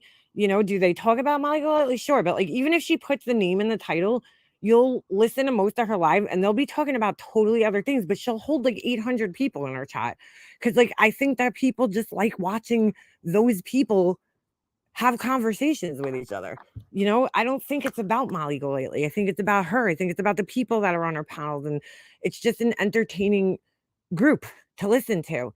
Same thing with like Jenny Jen, you know, people like going in there and listening to her and Hondo and Savage Live. Great example of Savage Live, right? Doesn't really matter what Savage is talking about. People like listening to her and Shannon and Pirate. You know what I'm saying? Like their chemistry between that group, right? Because they got a pretty solid group. People just like listening to them. Really doesn't matter what they're talking about.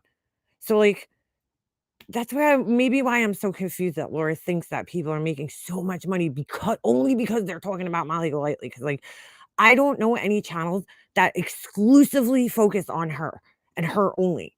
I don't know. I don't know who she's talking about here. I can honestly say I didn't really make a lot of money going after Molly. No, either do I. What do you make, Laura? What do you do?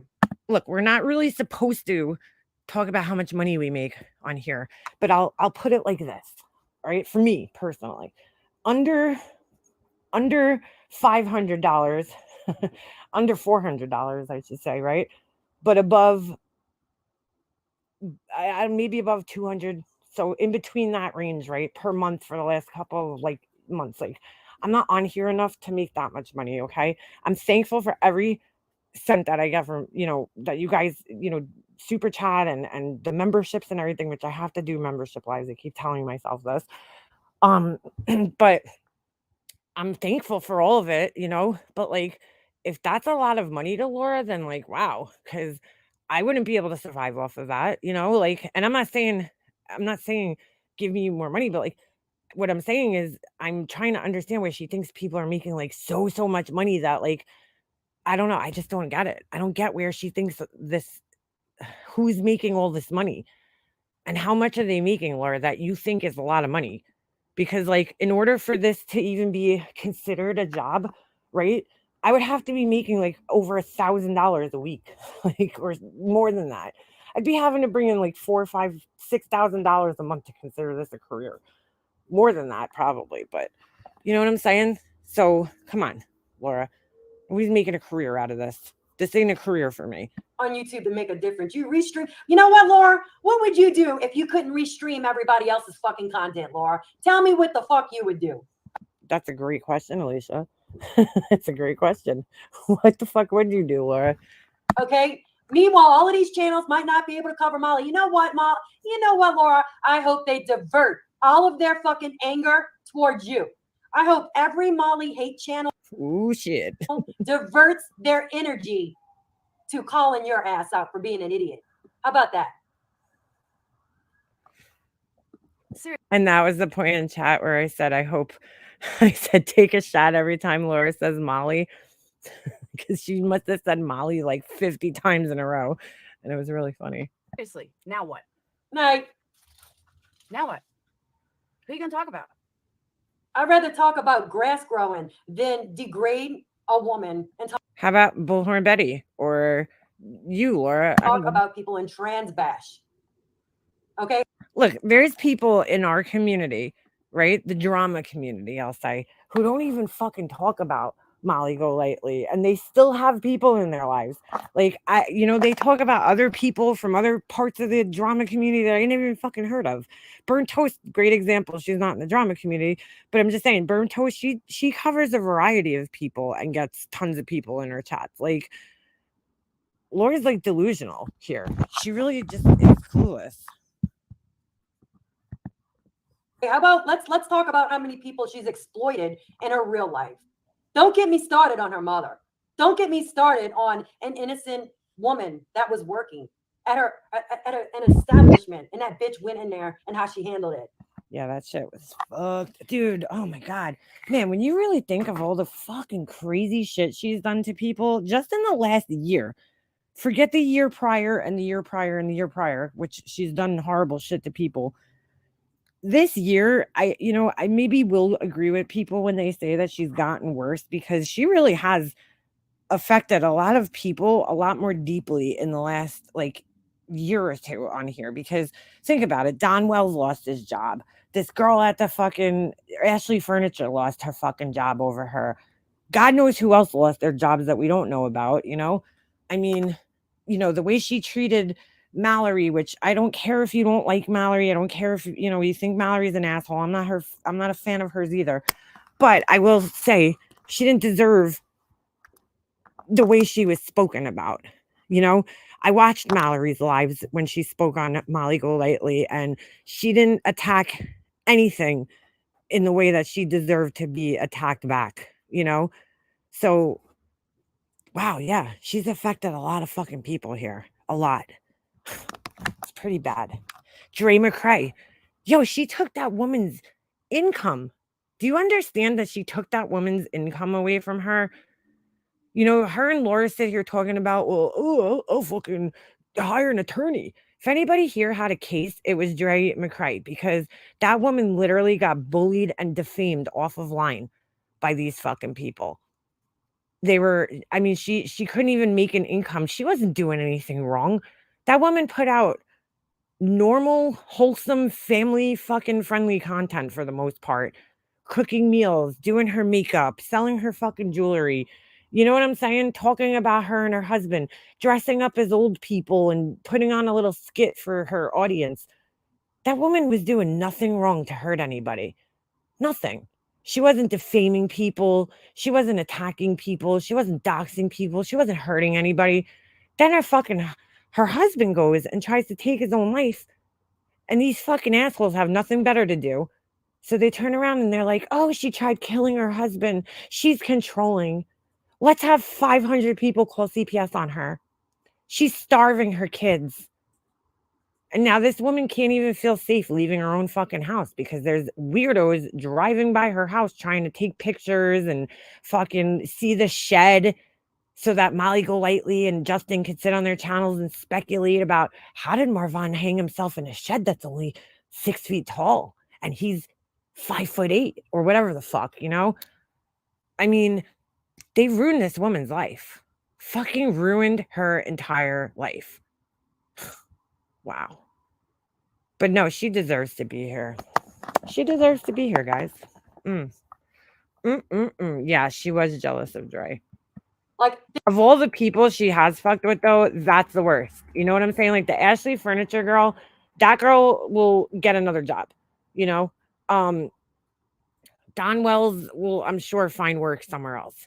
You know, but I mean, I don't know. I don't know what the Wells did right now, but since there's no evidence to show anything but, to me, they're parents of a missing child. And until I see evidence to convince me otherwise, is there circumstantial things that happen that maybe make them look guilty in some way, shape, or form? The wife, yeah. Him, I can't say. I can't say he did anything to his kid. To me, as crazy and weird as the guy is, I think he actually loved his kid, you know, and I don't think he hurt that girl. But I haven't followed the case all that closely at the same time, but like I don't know, you know, I don't know. There's no evidence obviously to show that he did anything nefarious to that little girl.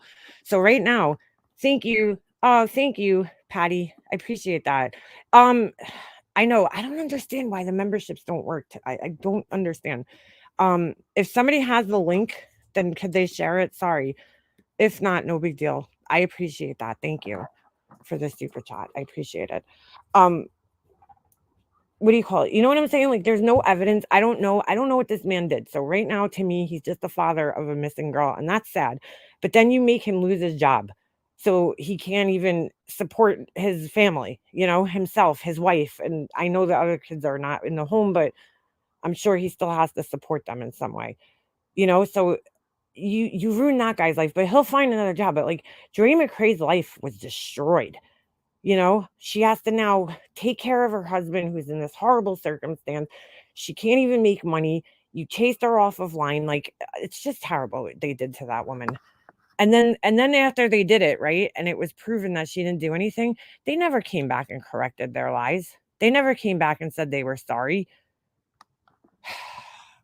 You know, I know nonsense and, you know, what's his name? Unirock, like they still talk about the whole Marvin parents, Letitia and the other one, the dad, I guess, that took the money. I always look at it like this with the money online. Like, I'm not donating to people online anymore, like that. Like, I'm not going to donate to people, especially in a situation like that. And I hate to say that, but like, we've seen it too many times on this platform where people have gotten scammed out of their money, and the money that they said it was going for, it didn't go there.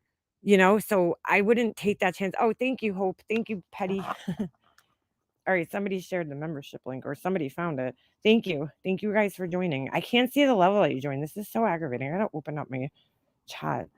But you guys know what I'm saying? Like, even if I thought Don Wells did something, who am I to go ruin his life? Exactly. Like, justice will be served eventually.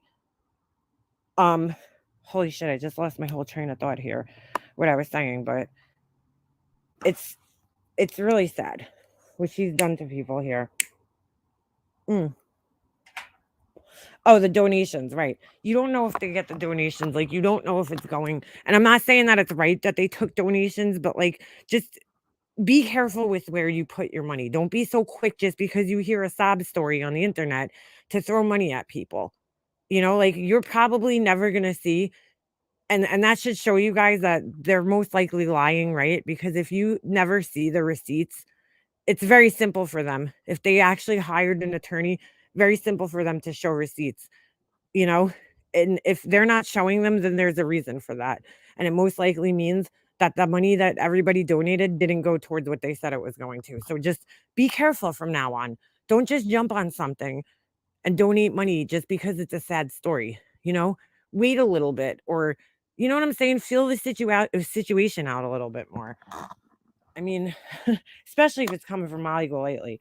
337, that's my lucky number up there. My chat, it said 337. Now it says 342. All right. There are so many instances that we could fucking talk about. And I'm sure people are still going to cover it, even though she's no longer on the platform. But things that were so fucking triggering that I don't know, I couldn't keep it together. If I Her name will still come up even though she's not here. We've seen it with other people. would have been the bitch at Ashley's Furniture, I would have ripped that bitch in half. Like, if she would have showed herself at the counter at my place of business, and she would have been in my face with a fucking camera in my face at work, I would have ripped it out of her hands and probably went to jail. That woman definitely was able I would have smacked that phone right out of her fucking hands. to handle things a lot, I think, civilly compared to what I or anyone else would have done. I definitely would have came unglued. KB Bells. And I think she knew she had a big platform. Wait, was that a gifted membership? If it was, thank you. Thank you, KB Bells. Thank you. Platform. She knew she had a big platform. She knew she could get away with it. She knew she had all the power, right? So that's why she did these things. And now that she doesn't have power, now that she doesn't have a platform to exploit on, we have all the power now. Thank you very much. I just don't get it. I don't. I just don't get it. Laura's like one of those dolls, when like we were kids and they had like those dolls and you pull the string and they just say the same thing over and over again. I had like a Pee Wee Herman doll that did that. You pulled the string on its back and it was like, ha ha ha ha ha, whatever the fuck Pee Wee Herman's laugh was. I don't remember. It was fucking in the 90s. But like, that's Laura. I just don't get it. I just don't understand. It's beyond comprehension. It's like, Laura, you have to be able to have some type of understanding at this point in time. I mean, you've been on YouTube long enough to understand all the things that you're saying you constantly don't understand and you don't get. Like, how long are you going to be here until you understand that, like, people love watching fucking train wrecks and it's entertaining? Even if they don't like the person, it's still entertaining. Like, she's like, oh my God, if you hate somebody. Here's the thing, Laura, maybe you actually hate people online. I don't actually hate these people. Like, I just find them they're fucking entertaining clowns to me. I don't hate them. They've never, like, well, okay, Molly Golightly has affected my life in some ways, but you know what I'm saying? But like, I still don't hate her. I just think she's a fucking asshole. But like, she's an entertaining asshole. Like, she's a fucking clown to me. She's like a little court jester. Like, it's like dance, like that's it's entertaining. I don't fucking hate her, dude. So like, do I sit there and watch her channel? No, I can't stomach her for that length of time. I don't know how God bless all these clip channels that sit there through her fucking 8-hour lives. I can't do it, but I do appreciate them because they clip out the good parts, at least what I would think is the good parts, right? And that's entertaining for me. But like, I don't fucking hate anybody here. So, like, maybe that's why I don't understand when Laura's like, if you don't like somebody, don't watch them. Because I'm like, yeah, I don't like somebody, but I could still find them entertaining. Like, you know what I'm saying? Because, like, they're a train wreck, and that's entertaining to me. So, like, and I'm sorry, you know, if that makes me sound like an asshole for admitting that, but like that's what this whole community is about. Like, I think we all pretty much feel the same way, that we're like, yeah, I really don't fucking like that person or their personality, but they're kind of fucking entertaining to watch because like I can make fun of them and shit. Like, you know, like their lives are so horrible that like it's entertaining to me, you know. It's just like reality TV. Like, we watch like Jersey Shore, like those people are fucking messy as fuck. You know, they're a little more likable, their characters, some of them, right? But like, we watched it because they were fucking train wrecks. Like, that's why the show was so successful, because the people on it, you were watching 5 fucking train wrecks in a house, you know. Like, some of them worse than others. Like, Snooki was the most compelling person on this fucking show because she was the biggest train wreck of all of them. She got the most wasty pants. She acted the craziest, you know? So it's like Ronnie and fucking, what's her name? Sammy, their fucking relationship was such a train wreck. It was entertaining to watch. Like, so what do you not fucking understand, Laura? Like, this isn't just here on YouTube. It's on everywhere, TV, everywhere. We like to watch people that are fucking train wrecks. Where have you been, dude? What do you not understand about that? Like, I don't understand what she doesn't get. I really don't. Because you're just sitting there like, oh my God, what's going to come out of this asshole's mouth next?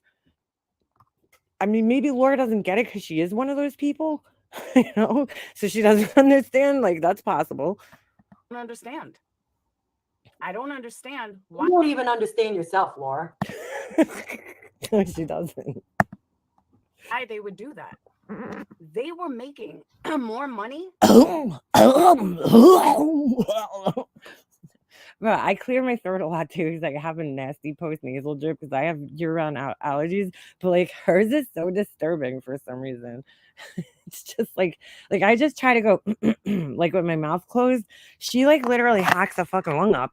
She's like, like, I don't know. It's just fucking weird. Than liking Molly. I you know what? I ought to just turn this into Laura. Maybe they'll just turn all their energy over towards you and just divert all the hate on you if you keep it up. Right? Why do you even want to simp for somebody that threw your ass under the bus too? Several times. Not once, not twice. Dude, she stays throwing Laura's ass under the bus. She says horrible shit about Laura. They're supposed to be friends. And I guess because Laura doesn't supposedly watch her, that Laura doesn't know, but like she says, I see it in clips that she says horrible shit. Like, what kind of friend? If I came into my friend's chat and they were like, ugh, Leanna, just throw your fucking link in the stupid candle link in the fucking chat already. I would be like, yo, bitch, like, what the fuck? Like, I wouldn't want to be friends with somebody who talked about my business like that. You know what I'm saying? But Laura's like, all right, she'll just take it with a smile and let Molly Golightly make her look like a fucking idiot. Me, Justin, people that actually like her. We don't make half the money of the people that hate her. Laura, I guarantee you make more money on here than I do. Like, come on. And why does it always come down to money with Laura? What does money have to do with any of this, Laura? You're supposed to be sticking up for your friend. Why are you worried about how much money people are making? Like, that's so irrelevant in this whole thing. Is she for real? Mm-hmm. She is. So now you just totally fucked yourself. First of all, Justin wouldn't even be. Even if that was the case, what Laura was saying was true now, right? That like people ruined their own income somehow. Like, dude, Molly Golightly was making more money than anybody here. That goes without saying, right? She was making 10 times the amount of money than any of her haters were making here. And you can't deny that. It's on fucking Playboard, right? Like, but even if that was the case, what's the point of bringing that up right now, Laura? We can't change it. It is what it is. She broke terms of service. Like, none of this, what you're saying, is going to change the situation. She broke the terms of service. She got terminated. Even we can't do anything. Even if I wanted her here, just so I could use her for content and make money off of her, it's out of my power. I didn't do this. I didn't fucking do this, Laura. None of us did this. She did it. Like, what do you not understand? This is out of all of our power. None of us can control this. YouTube saw what they saw and they determined that she broke the rules and it's out of our power. So, like, what's the point of even bringing this up at this point in time? I don't even get it. Relevant on this platform. Wouldn't even be relevant without Molly. He has mirrored everything that fucking Molly has done. Y'all want to talk about a copycat? Just because I made candles, I copy Laura? Fuck out of here with that. My candles look nothing like her fucking junk candles, okay? No, they don't. But if we're going to talk, your candles actually look like something I would want in my house, like with the little flowers and shit. Her candles, I would definitely, her candles that she made for me years ago, they were in my garage for a long time. And now I think they are in the dump somewhere. Talk about a copycat. Why don't we talk about someone that has 100% emulated fucking Molly? His Patreon, all of his members to his channel, all the coverage they've done together. Oh, Justin? Yeah, let's talk about him. What is he gonna do?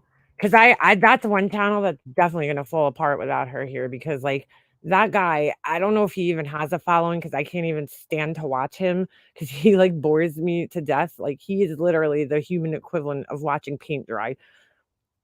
I just don't know how anybody sits there and watches that guy and listens to him. He's just like, yeah, well, we'll see what happens. Like, he's so boring. Oh my God. What's going to happen when he doesn't have her guest appearing on his channel? Like, I don't know. I just can't see that guy surviving very long without her as his sidekick. At the same time, though, he might be fucking relieved that she's gone. He might be fucking relieved. Like, wow. You know what I'm saying? Because, like, I don't know if this is the case, but I think it might be. And I'm speculating here, but I feel like she probably controls, if you're friends with her and you're that tight with her, she's controlling your channel. Just like Princess, you know, she's in there, she's like blocking people, she's putting moderators on his channel that are her friends, that are gonna look out for her best interest, you know, over Princesses. She probably does the same thing to Justin, you know. All the good juicy shit is gonna go on her channel so she can make money on, you know, on it. And Justin's probably, he's second fiddle. So he might be alleviated right now. He might feel some happiness. You know, she definitely was sabotaging him. She doesn't want anybody to outshine her. You know, she doesn't want anybody outshining her. So yeah, she definitely was. I mean, please. Justin's racking it. You know, I realized something today when I was looking at those reviews on the Airbnb thing. She really portrayed, I even think I even fell for it. Shit. Every review, one thing I noticed in a good portion of the reviews that I looked at was that people love Princess. And they're like, oh, he was so helpful. He's so kind. I wish I could stay longer and hang out with Princess. They, you know, some of them referred to him as Princess, some as James, right? But they were like, I wish, you know, I could hang out with him longer. He was such a pleasure to talk to. He was such a pleasure to deal with. And I'm thinking in my head, wow, you know, if this guy, and he, mind you, he lives in the house. He lives in the house that people stay in, right? So in other words, he's sharing a kitchen, a bathroom, and common space with these people throughout their stay. Okay. And people in these reviews had nothing but nice things to say about this guy. Not one negative thing about him. And I'm like, wow, that's really fucking crazy. Cause like, if you think about it, Molly Golightly has portrayed this man to be this fucking drunk 24/7, drunk, sloppy, shitting himself, puking all over, laying in his own filth, not knowing his ass from his elbow type of fucking character that's just a sloppy fucking mess and can't even hold a fucking job down, right? Like he's like a bum. Like I pictured Princess just stumbling everywhere he goes and fucking slurring his words, and you know, he's got dirty clothes on and he's wiping his fucking nose on his sleeves, like drunk, sloppy motherfucker, right? 24/7. And I'm like reading these things. Oh, fuck. Oh my God, I just twisted my knee again. Fuck. Sorry, that just hurt. I had my leg up on like the arm of the chair. And it's like, it's weird because it only hurts when I move it certain ways. Okay, that hurt. Let me sit down and not fucking put my leg up.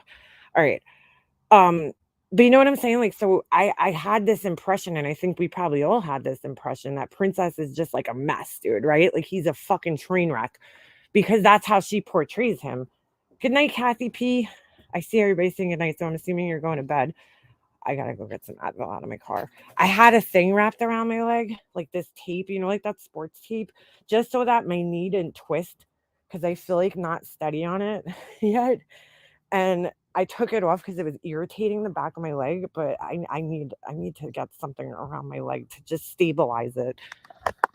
It definitely feels better than it did yesterday, but it's just when I move it, shut up, I find back in an MRI. I'm just grabbing Advil out of my car. Sorry. So you know what I'm saying? So I'm sitting there reading all these reviews today, and I'm like, I really think she's fucking jealous of Princess.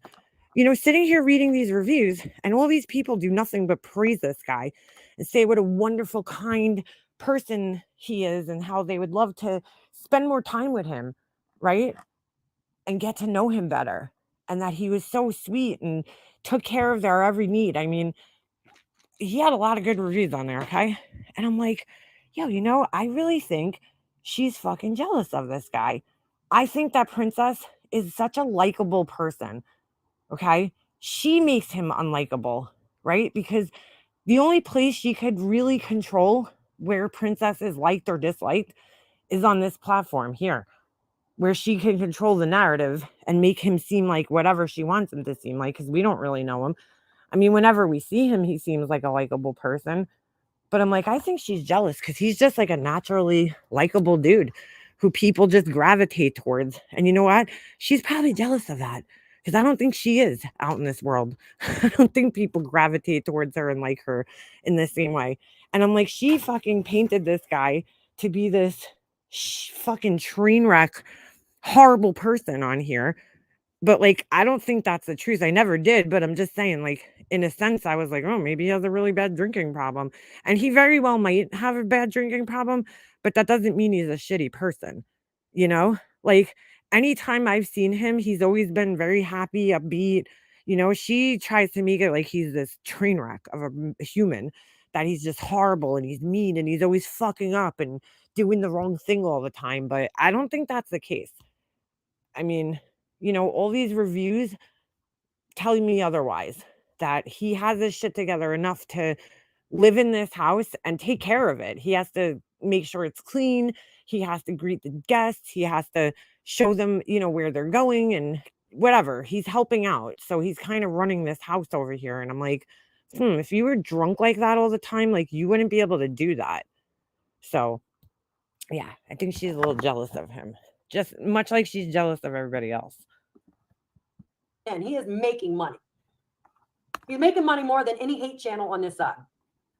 Who's that? Exploiting families. All the people that you're defending right now have exploited missing and dead children, Laura, and have pocketed. Please don't even sit there and try to say that we're making. That's my diet pills. I'm sorry. I'm getting my diet pills. No, it's Advil. Just in case anybody hears pills rattling. Next thing I'll know, there'll be 400 videos. Makeup monsters popping pills. Here. Oh shit. Here's my Advil. Just in case. Yeah. More than Molly? That the hate channels are making more than the people that like Molly? Get out of here. Get out of here with that. Yeah, exactly. Get out of here with that. They're making thousands and thousands and thousands and thousands of dollars exploiting missing and dead children. How does Laura believe the shit that comes out of her mouth? I need to know. And covering tragic events, targeting people that are involved with tragic events. Let's talk about Dre McCray being one of them. All of them have exploited Dre McCray for monetary gain. Put a target on that woman's back. I just don't understand Laura's thinking when she makes these backgrounds. Sorry, this has nothing to do with anything, but I'm just looking at this and I'm like, what is going on here? Why? What made her think, oh, let me take 2 pictures of me and put them side by side? I don't even understand. What are you trying to say with this? One picture of you with your hands on your head where you look like Satan. I don't know where your eyes are and that pupils or whatever. And then like I don't get it. I don't understand. I just don't get it. I'm trying to understand this. And then there's a word back here, but I don't know what it says. And then what is this? What do you have scrolling? Like there's so much going on the screen, dude. It's so triggering, dude. It's so triggering for such a small space. But it doesn't even make sense at the same time. Like, I don't know. I just look at this thing that she puts together and I just like, I want to understand where her brain is at when she makes them. Molly has called the police on people on lives. Yes. Yes, she has. Incited hate mobs to go after people. Yes. Yes, she has. Insinuated, threw out into the universe that the woman was a bad mother. She had CPS. Yes, she did. Called on her. Yes, she did. But no, Molly's not a dangerous person. She only has 89,000 subs. That, that could be 1,000, what's the chance? What, a few thousand that might call CPS on someone that she's targeting? Mm-hmm. Self. And I don't know why it's like biting your nose to spite your face. Can we just listen to this again? Because I thought it was so funny. Self. And I don't know why it's like biting your nose to spite your face. Laura, how do you bite your nose to spite your face? That's not the saying, girl. It's cutting off your own nose to spite your face, Laura. How would you bite your own nose? That doesn't even make any type of sense. She tries so fucking hard, dude. She tries so hard. Like she fails miserably every time. It's cutting off your own nose to spite your face. I don't know where you got biting your nose to spite your face, but that's not the saying. And like, that's impossible. It doesn't even make sense. She's like biting your nose to spite your face. And you know what? It almost slipped by me because like if you aren't paying that close attention, which happens when you listen to Laura, because it's just like after a while, it's just Charlie Brown's teacher. It's just like wah, wah, wah, wah. Same thing with Betty Bullhorn. Like I was watching Burnt Toast the other night and I just found myself like after about like an hour, I was just listening to Burnt Toast, and then like when she was playing Betty, I just like all I heard was like I'm just like I can't even like listen to her anymore. Like I just tune out because it's just word salad. Nothing is actually being said by this woman.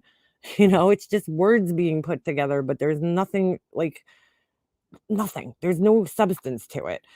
Well, it's kind of the same thing with Laura, but anyway, she's like. It could slip by. So Alicia, I don't think she caught on to it. She does eventually, right? But it's funny. Listen to how because it could slip by sounding almost right. Bite your nose to spite your face. Like if you're not thinking about it, listen. I don't get it. That's what you do, asshole. This is the textbook definition of bite your nose off to spite your face. This is the Laura. If you look that up, right, on what that meant, that would be Laura. You'd be looking at Laura's face. Okay. That is very true, Alicia. Laura does. She would be the textbook definition of cutting your nose off to spite your face. She absolutely would. Because Laura does that. Throw people under the bus. She did it to Steph. She's done it to Molly. She's done it to so many fucking people. That would be Laura. She did it to Mandolin.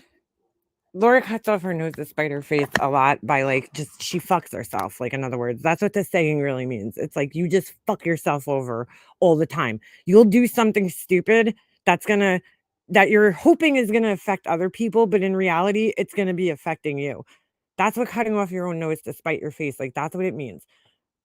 You're trying to hurt somebody else, but you're really hurting yourself. So you're like doing something stupid that's really gonna hurt you in the end. So like, is it really worth it? That's where the saying comes from. But Laura does it all the time. She does. How many people has Laura thrown under the bus? Too many to count. Zach, I'm gonna get to that. And thank you for the super chat. I'm gonna get to that. You literally just bit your nose to spite your face. You literally just bit your nose to spite your face. Like, Laura, first of all, that's a saying that I use a lot on here. And like, I've never heard Laura say it. Well, I use it the right way. And all of a sudden Laura's using it, but of course she's not using it right. How did anyone in this community bite their noses off to spite their face?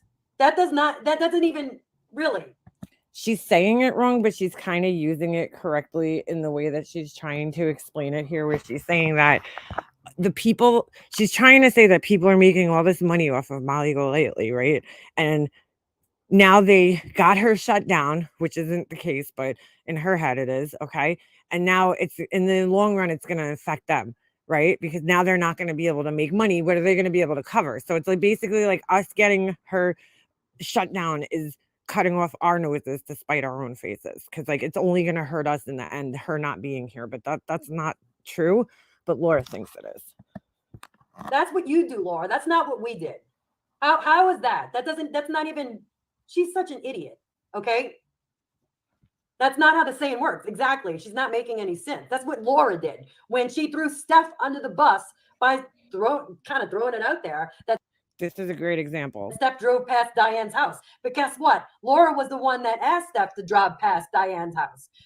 And that's a great example of how Laura cut off her own nose to spite her face. Like, she thought she was throwing Steph under the bus, but then when she didn't realize or think to herself that this could have repercussions on me because I'm the one who asked her there and there's proof of that, you know what I'm saying? She didn't think of that. So yeah, that was a great example of Laura cutting off her own nose to spite her face. Laura threw Steph under the bus and fucked both of them up just to throw it out there. That would be an example. Great example of totally fucking bite your nose off to spite your face. I don't get it. Like when Molly throws people under the fucking bus that she had a part in all that vile behavior in, you know? Yep. She's willing to sell herself out to fucking throw that other person under the bus. Yep. That's what they both do. We don't do any of that shit. Nope. Oh my God, Laura, with these stupid childish graphics and shit. Didn't Laura ask somebody to call a funeral home to make sure that person's mother was deceased? She did. Right? She threw that person under the bus. Yep. She bit her own fucking nose off to spite her face. You fucking idiot. I'm begging them to stop and leave me with a like. Now Laura's pretty stupid to have that song play when she gets super chats. It is kind of funny though, because when you're watching nonsense, she has the songs too, and like every 2 seconds, those songs, she's like, "Whoop, gotta play a song." That was the first time in this whole live that I've heard that song go off for Laura. And she hasn't gotten that shit. Anyway, just saying. You're saying, for those of you that are saying that Miley did this to herself. She did do it to herself, Laura. Oh my God, I can't wait to hear this argument. Molly fucks her own life. Molly does everything to herself. None of us are doing anything to Molly. That's the thing that they don't understand. Like Science Girl just said it there. We didn't do anything to her. Nobody here did anything to her, okay? Except for maybe criticize her on YouTube. Nobody went out of their way to cause her any type of harm. She fucking did this to herself. Like, I don't understand how Laura doesn't see this. I know she does. I know she's just pretending she doesn't. And that's when, like, when Laura's like fumbling and stumbling all over her words like this, it's because she knows she's fucking lying, and she's trying to argue this side that she knows she's not really on. You know, she's trying to make this argument up that's not even real, and that she doesn't even really believe herself. So she's like stumbling all over her words and trying to find all these like fucking points to make that don't even make any sense. But like, dude, like nobody did this to her. Nobody fucking did this to her. She did it to herself. At the end of the day, all people did was point out how crazy she acts online. That's all we've done to her, is just point out how much she lies and how crazy she acts online, you know, and maybe how terrible she treats other people. But like, she's the one who's fucking, like, I'm not responsible for the words that come out of her mouth. Nobody here is. I'm not responsible for the fact that she's doxing fucking people and showing people's criminal records on here and talking about trans people and showing the woman who is staying at her house for an Airbnb guest. Like, I'm not responsible for that. I didn't fucking force her hand up to show the license of this woman on her channel. You know, I'm not the person who told her to go on other people's live streams when she was banned. That's all her, dude. Those are all her behaviors, Laura. Nobody fucking forced her to do that. She should have, honestly, if she was smart and if she was a normal human, her mom passed away this week. I don't know if Laura's forgetting that here, but her mom passed away. And I'm sorry, but in most people's life, that would take precedence over any of this bullshit that's going on social media. I wouldn't even be on social media. This is a time where you take a break and you spend time with your family. You log the fuck off and spend time with the people that you love. This woman didn't even take a break. She live streamed the whole fucking way. I mean, is Laura forgetting this? She sat in the car. She didn't have to do that. She didn't have to sit in the car and show everybody that her jaw was swinging side to side. And I'm sorry, when she stopped at the gas station, if you guys watch, go back and watch a Nonsense is Live and really pay attention to her jaw. Because when she stopped at that gas station, it got a lot worse after she went to the bathroom in the gas station. Okay. So she was doing some shit in there for sure. Okay. Some blow. But in my opinion, of course. Okay. Allegedly. But like, she didn't need to do that whole live stream and sit there the way she did and talk about the things that she did. She was in the car with her husband and her son on the way to her mom's funeral. And instead of sitting there and either just sitting there quietly or listening to music or talking about her mom and her family and stuff like that, she decided to sit on YouTube and talk about shit that's happening on YouTube. Like, that's not normal. She wouldn't be going through this if she acted like a normal human and just took a break from live streaming for a little bit. You know what? If you're in a fragile mind state, because that's another excuse I hear people, they're like, oh my God, her mom just passed away. Yeah, you're right. And if you're in a fragile mind state, maybe this isn't the fucking place for you. Maybe that's the time when you should log off and take a couple of fucking days for yourself to get your shit together and fucking deal with the fact that your mom just passed away. Instead of sitting here live streaming and compounding your fucking issues and your problems and making things 10 times worse for yourself and acting a goddamn fool on here. This isn't the time or the fucking place. Log off, dude. I've never seen anybody do what she did on here. That fucking people that I know that don't even have channels on here, whose mothers passed away, okay? And I'm talking friends of mine who are just subscribers, who don't even fucking post on here and have channels. When their moms passed away, I didn't see them in my chat for a good month or two. I didn't see them up on this platform. They needed a break from it. And rightfully so. They took time. I know exactly how they felt because I took a break from everything too when my mom passed away. Took a break from everything in my life. I didn't have the mental capacity to fucking have conversations with people or talk about anything but what I was going through at that time. So, again, that is nobody else's fault. That's her fault. She's the one who chose to come up here when she's clearly not in the right state of mind to be on a platform like this. But she's the one who chose to come here and act the way that she did while she was going through such a fucking hard time. So, for the people that are using that as an excuse, fuck you.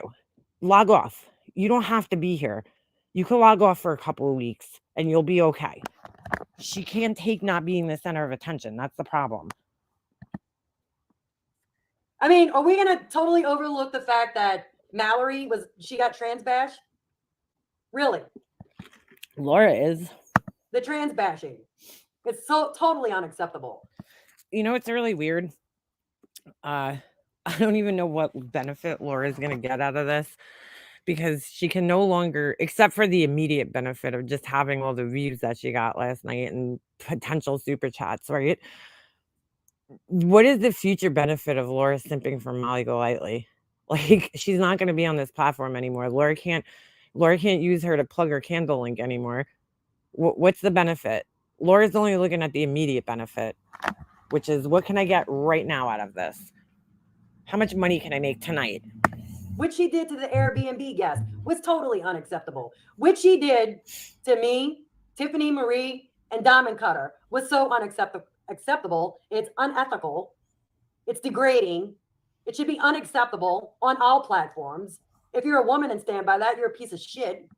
Let me just stop here for a second. I'm sorry to hear that, Queenie, about your friend 20 weeks ago, and I don't want to talk to people. And that's totally normal for you to feel like that. Just to let you know, And I'm sorry to hear about that because I've been there too, girl. My best friend passed away too, and I went through a really, really rough time after he passed away. And I fucking went into a pretty deep depression at that time. I was going through a lot of other shit too, but yeah, that's totally normal. Totally normal. All these people that just got here 5 minutes ago, that haven't been on the platform for a minute, that came from Facebook, that choose to support her, that don't know the ropes and history behind Molly Golightly, fuck out of here with your shit. Yep. So many people supporting Marissa that do not understand the ropes, don't know the ropes, don't want to even try to understand the ropes, don't know about her behavior, what's been happening for 5 years.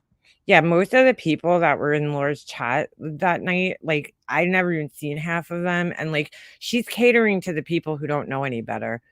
There was, like, 2 people in her chat. Well, there was a few that were like, well, she did this and she did that. And Laura was blatantly, like, Yarnfield Crew was, like, one of the people that was basically saying, like, well, she did this. Like, she was in there basically telling Laura, well, she showed somebody's ID. Like, she was kind of sticking up for what was right, and Laura, who normally reads her chats when they are in agreement with her, you'll hear Laura shouting her name out a lot.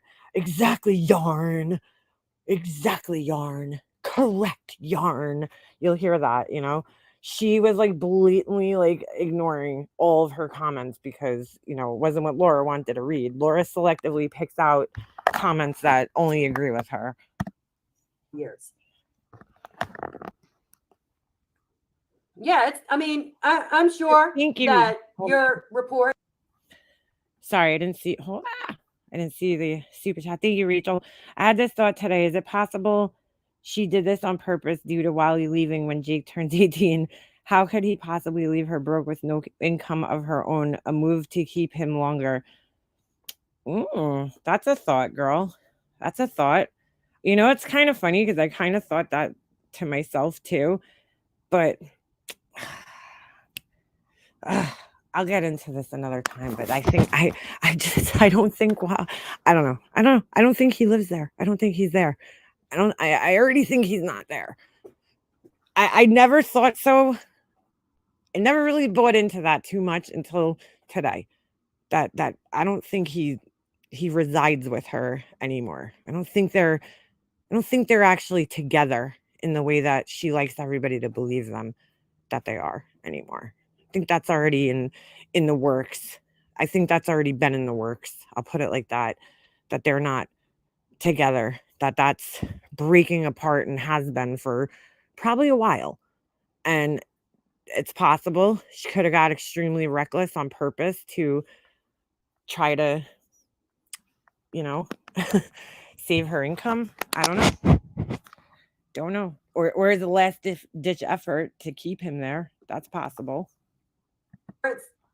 Mallory, along with her bad behavior, I think they are all factors, in her demise, her YouTube career, everything. Like, I just think it's all of those are factors. All right, wait a second. She said that, Darlene. I've never, I don't watch her enough to know what the story is with the Airbnbs and stuff. So I don't know what she tells people about the Airbnbs, but I'll just put it like this. If you read some of the reviews on there, it might look like people, from what people say, it seems like there's a man and a young boy living in one of those Airbnbs. A teenage boy living in the Airbnb, which is, look, man, different strokes for different folks. Maybe that's the arrangement they have in their relationship where they're comfortable living in separate houses or something. You know what I'm saying? Like, I don't know, but it's very odd to say the least. Very odd to say the least. So it was a collective effort, and it was a combination of her unacceptable, unethical, bad behavior. And a lot of people that are simping for Molly, we're going to exclude Laura out of this because Laura's just a fucking idiot and she would suck Satan's dick.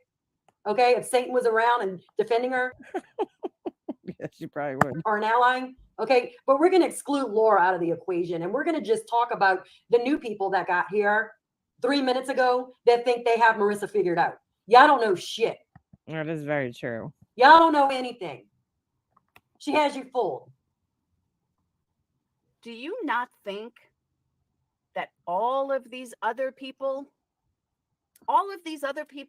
have not said and done horrible things? Because Look, give us an example. Like she always says this, but like nobody said that people haven't said horrible things. Like I'm sure I've said horrible things. I'm sure I've said things to offend people.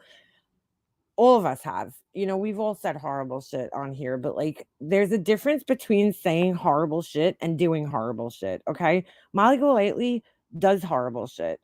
She doxes people. She puts people's lives in danger. Me saying something horrible to somebody is nowhere near as dangerous as her putting somebody's personal information out there to a bunch of fucking dangerous strangers that sit in her brainwashed fucking weirdo strangers that sit in her chat who clearly like to dox and call authorities and do all these other things. Like, there's a big difference there, Laura. Stop fucking making it like she just said horrible shit, because she went way beyond saying horrible shit. And you know that. But for some reason, you're sitting here acting stupid and trying to put the blame on everybody else. if you're really that Grab my silly charger. and you truly think that every single person who is running their mouth has not done even more vile things, Tell me. Yeah, thank you. I'll let Alicia say it while I go grab my charger. But tell me the horrible shit. Tell me. Prove it. Prove it, bitch. You never can prove anything. You can't even say a name because you're a pussy. Prove it. Tell us who did what. I want to know who did horrible things here. The worst things I've done is like maybe said, like I told Laura to go drive her car into a tree. I said that and I don't take that fucking back. Okay? I've told people to go die before, but Molly has told everyone to go die. I mean, Molly has actually tried to. Yeah, I've definitely never told anybody to die on here. I've never fucking told anybody to die on here. And I don't want anybody to die. I don't. It's like, but she like literally, somebody comes in her chat and says something she doesn't like. She's like, die. I mean, she's fucking evil, dude. She's very evil. The rants she has had directly to Dre McCray were absolutely disgusting and foul. Yeah, 100%.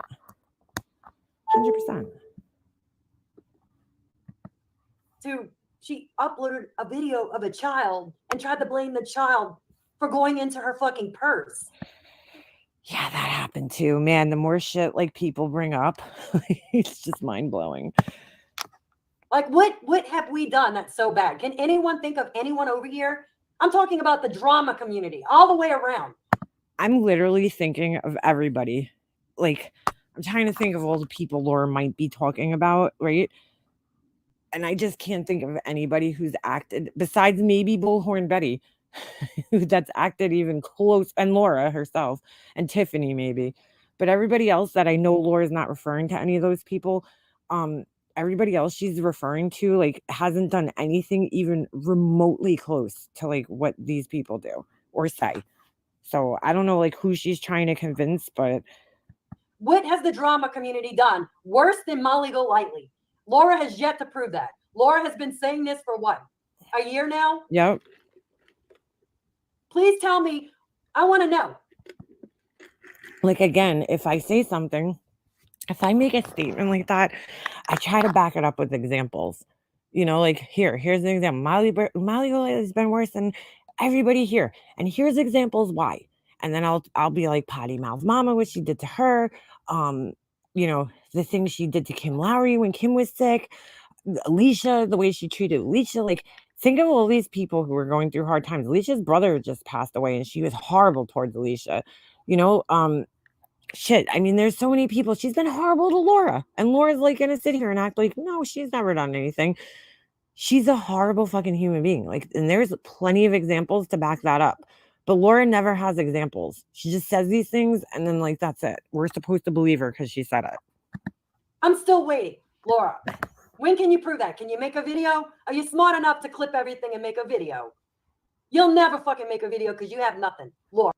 I'm still laughing that she deleted the stream or took it down, and now all the views go with it. You dumbass. If you're going to try to argue about this, maybe you should try to like prove it, right?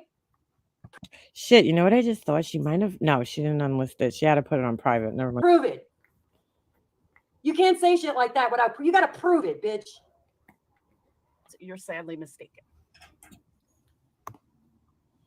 Part of the reason why people like Molly or people hate Molly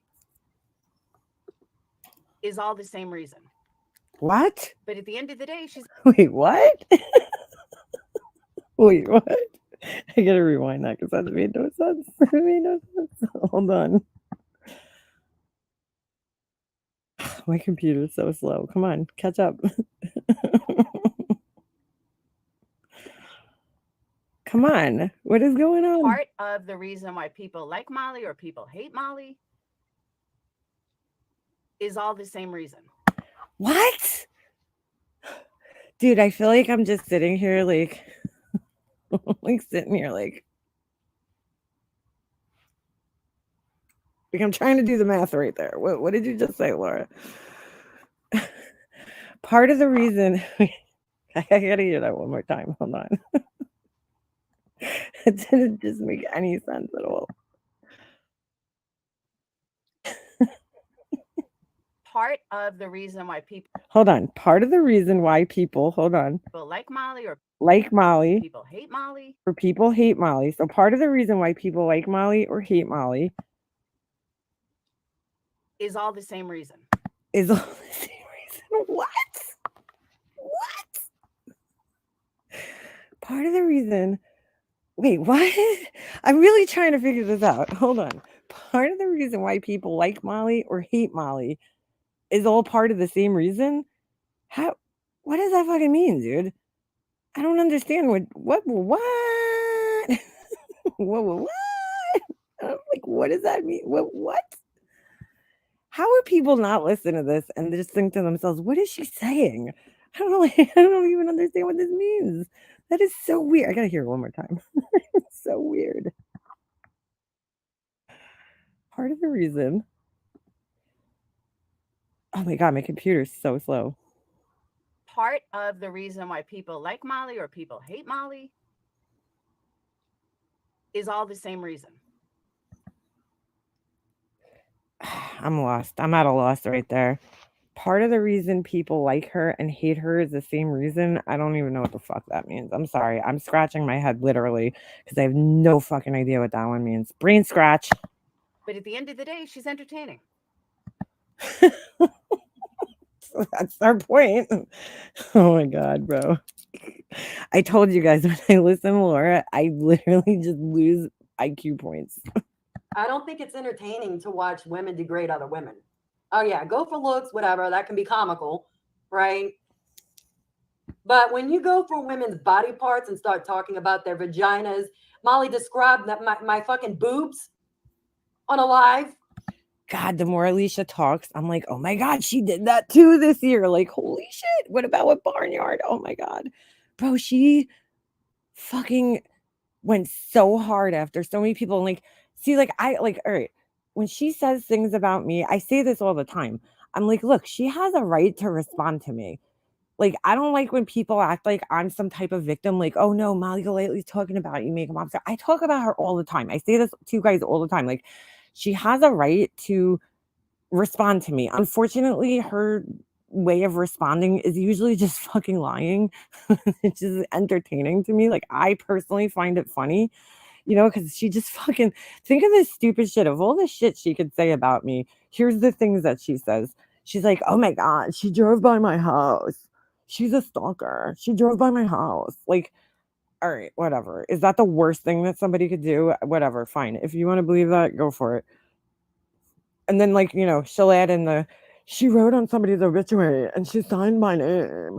Like, those are two kind of like, all right, whatever kind of things. Even if they were true, would they be like the worst things in the world? You know what I'm saying? Like, no. Like, I think people do much worse shit on here, but I didn't do either of those things. But you know what I'm saying? She just lies. But like, I forgot how she fucks with people.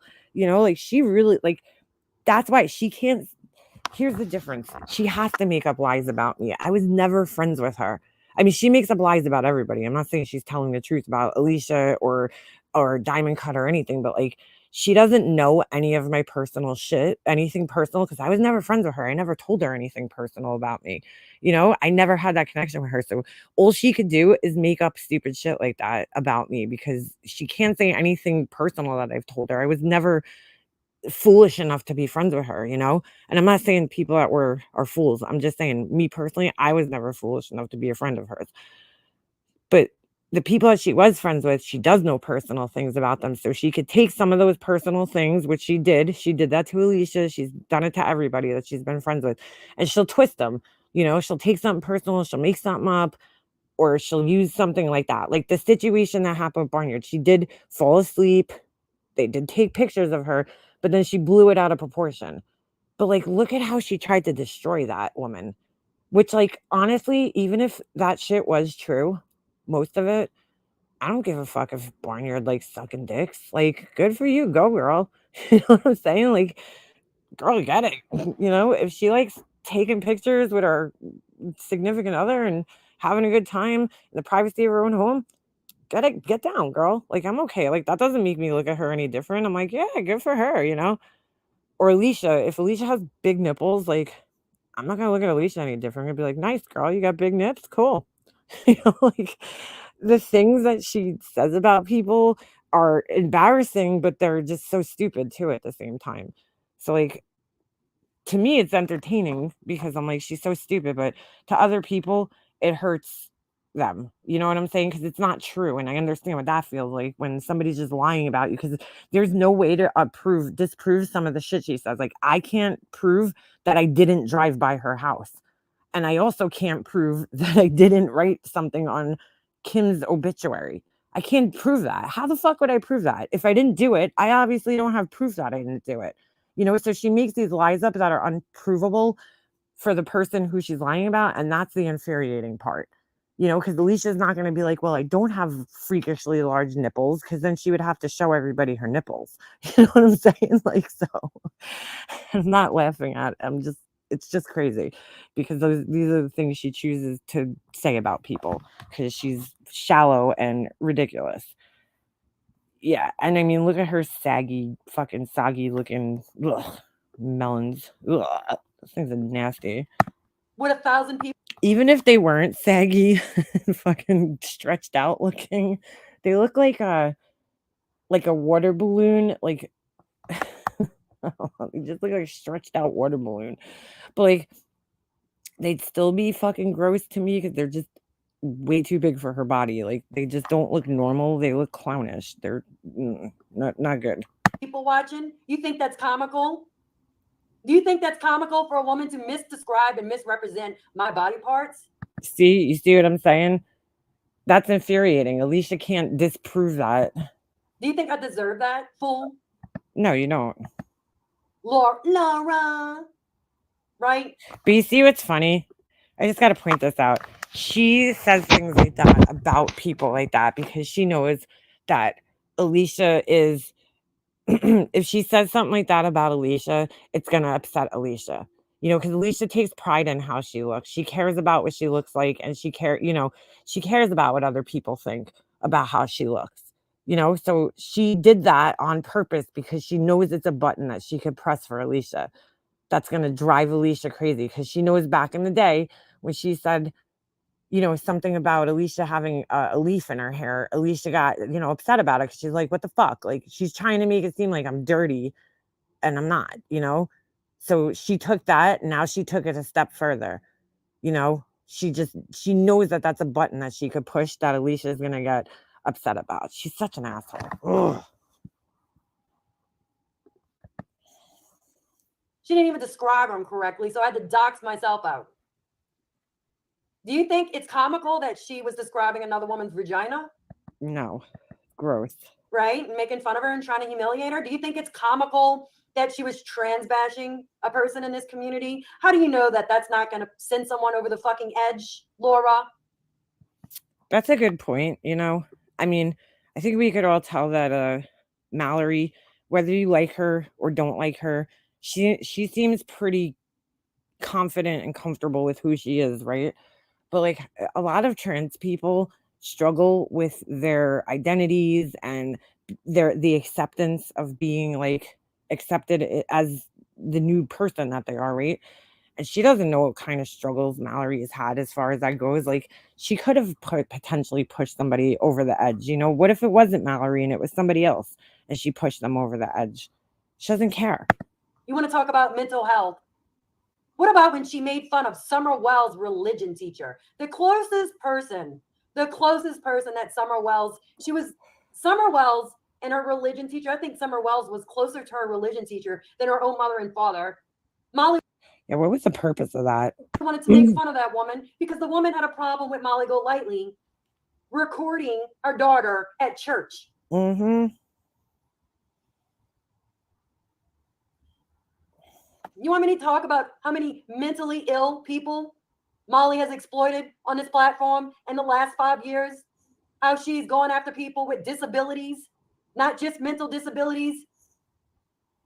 Do you want me to? I'm going to just write down, because a lot of it is just too many things she's done. Seriously, you can't even keep count. Forget about it over time because there's so many fucked up things that happen every week here. So she could do something real fucked up in 1726, right?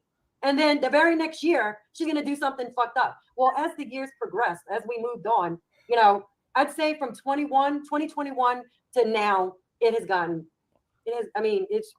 a downward spiral. It is, in a sense. She's just gotten, I don't think she's necessarily gotten worse. I think she's just gotten more ballsy with the way she is, because back in the day, which I find odd, right? Because back when she had less subscribers, she was way more protective of her channel. But I think because she was able to get away with it for so long, you know what I'm saying? Like, when this is what happens with all criminal-minded people, right? When you rob one bank and you get away with it, you're like, fuck, I'm going to go rob another bank and another bank and another bank. And every time you get away with it, you kind of up the ante a little bit more. You know, you go steal a candy bar from 7-Eleven, you get away with it. Next time you go there, you're like, shit, I'm going to take a drink and a candy bar. Then you get away with it. Then the next time you go in there, you're like, I'm going to take fucking 3 candy bars and a drink and an ice cream.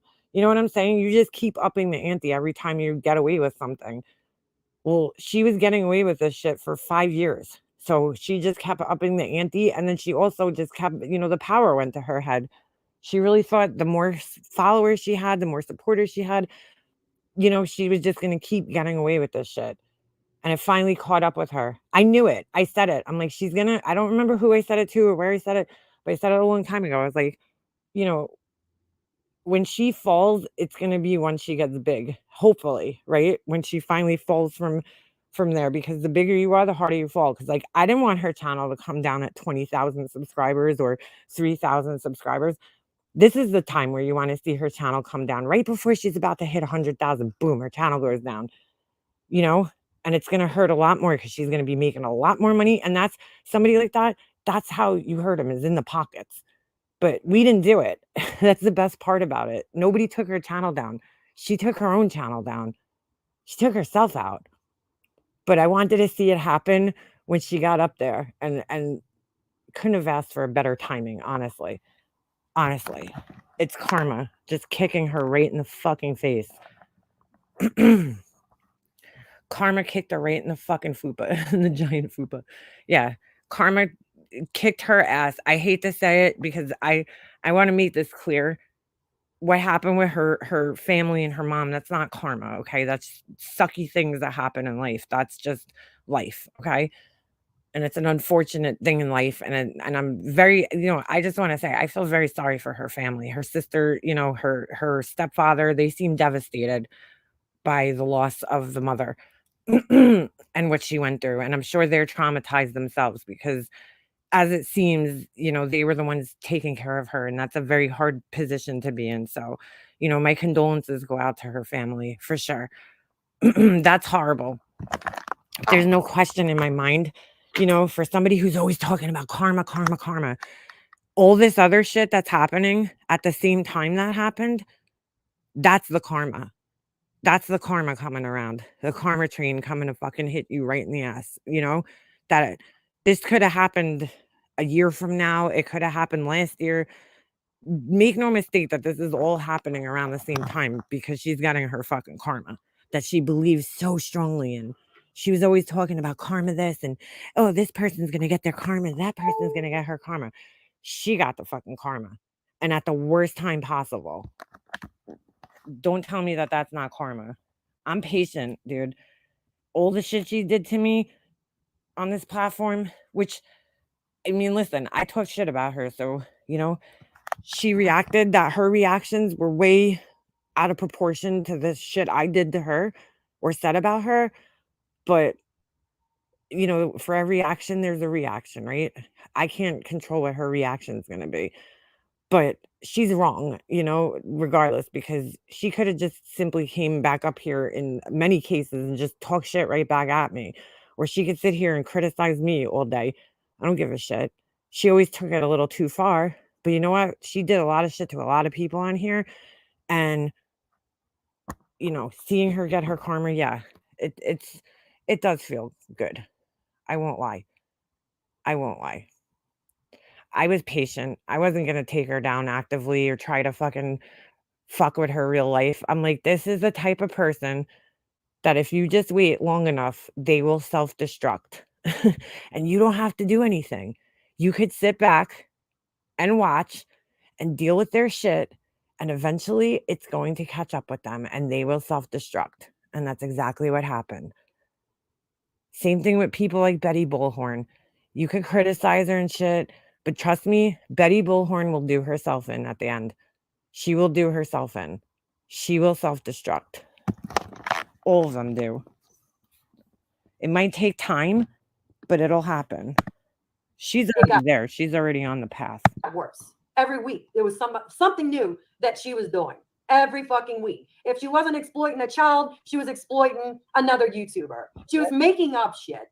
If she doesn't have any real dirt, what she'll do is she'll pull something out of her fucking trick bag, you know, and then she'll throw it out into the universe to see what's going to stick out there and what people are going to take.